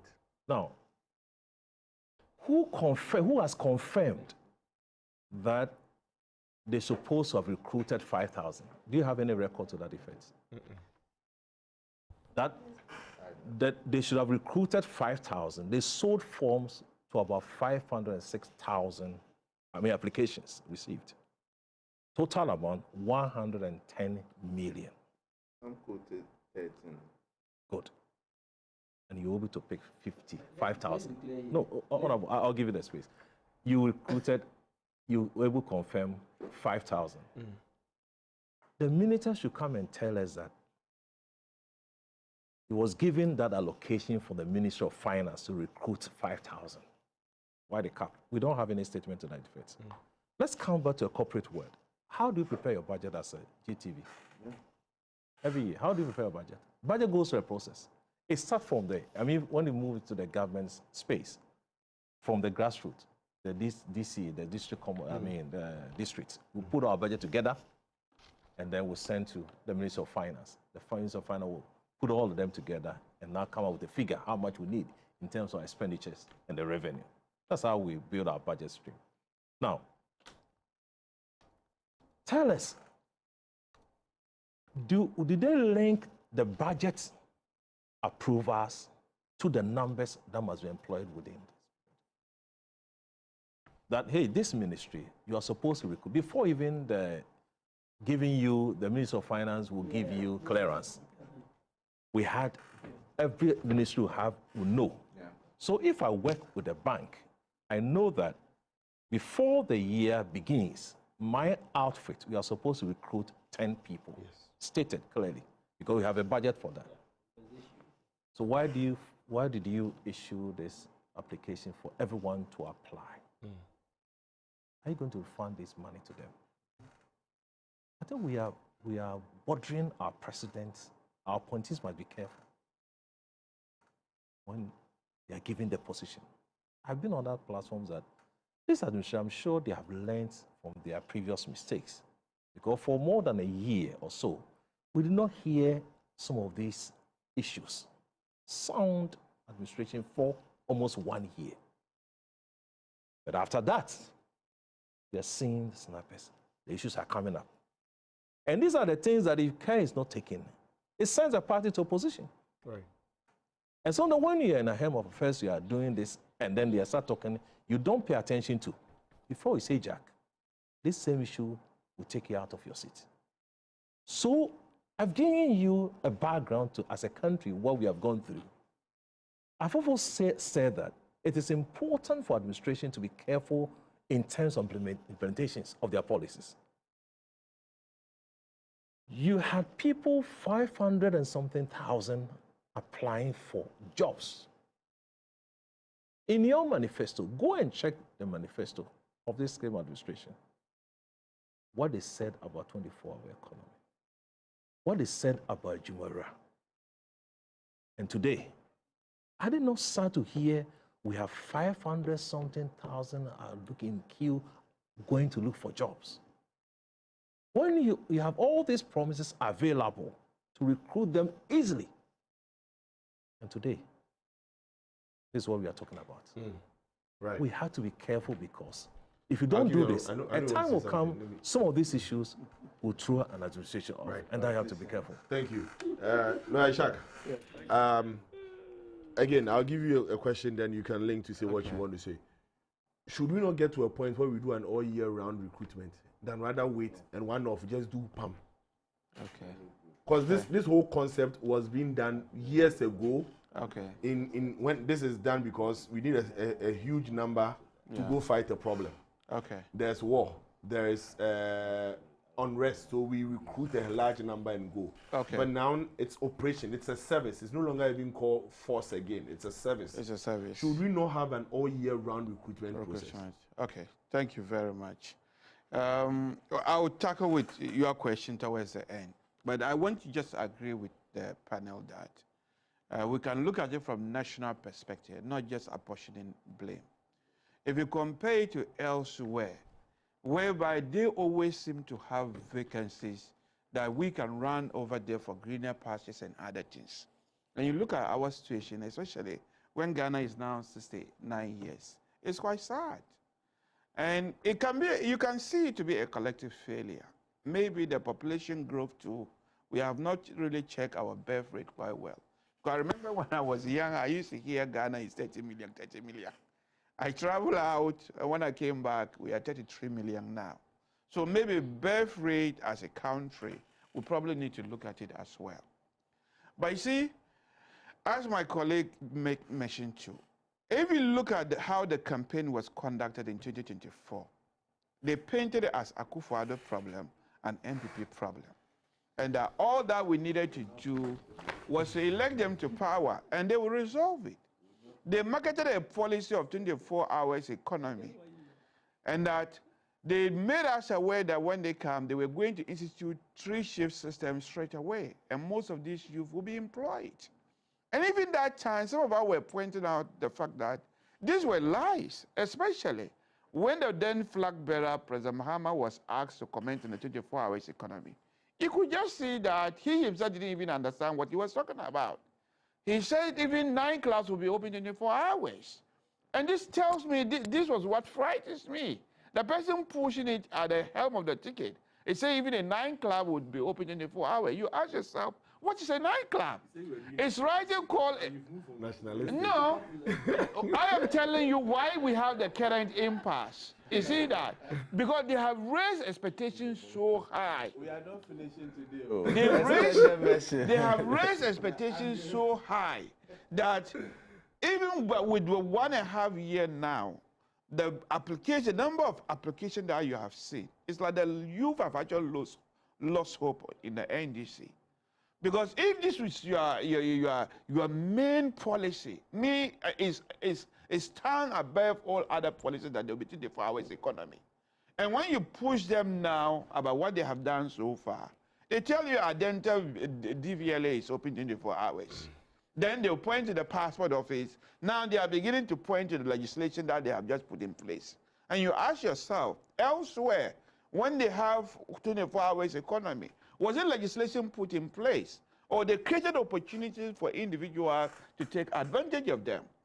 And when it comes to this actual recruitment, in fact, it was myself and you who have done this recruitment. The prosecutor would have been coming to interview us for fraud. Because the chances of getting in is 1%. 1%. When you're running a national lottery, this was more or less lottery. To get the opportunity to join is more like a lottery. My time is up. Your time cannot be up. It's up. I've actually even extended my time by 5 minutes. Let us give us 2 minutes. I'll utilize 1 minute, and then Dr. Thomas can revise. Just 2 minutes, so 1-1. Then I can end. So for me, I agree with the minority that it's in order for them to send them a refund. You can't keep 113 million for this desperate youth. Most of their desperation is so because you have created a reasonable expectation on them. Right. And they have relied on your expectation to their detriment. Right, Dr. Naba, and you cannot say you cannot put up a system. How do you open a system when you know you have 5,000? Actually, you could have capped it. Yes. Okay. So, Dr. Naba, your explanation is not satisfactory. Dr. Naba, 1 minute. Our economy agenda policy had to get some legislative backing. So that because of our nature of our politics, if you don't get it backed very well, like we always say, the next government comes and wants to scrap everything. Okay. So you see, no, but it will be much more. Doc, I gave you 1 minute to. But I think you use 1 minute for 24-hour economy. I don't know why. It's not binding. Authority will operate on for how many hours? 8 hours. Or 24. No, 8 hours. Right. So thank you very much, Doctor. Okay, gentlemen, I'm closing.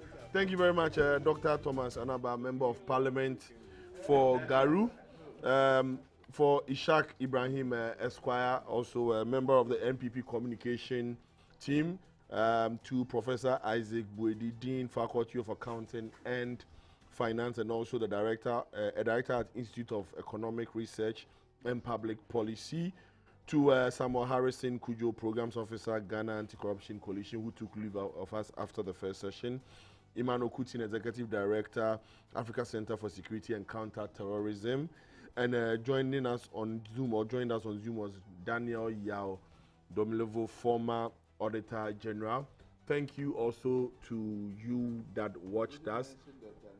Oh, he was the first person I mentioned.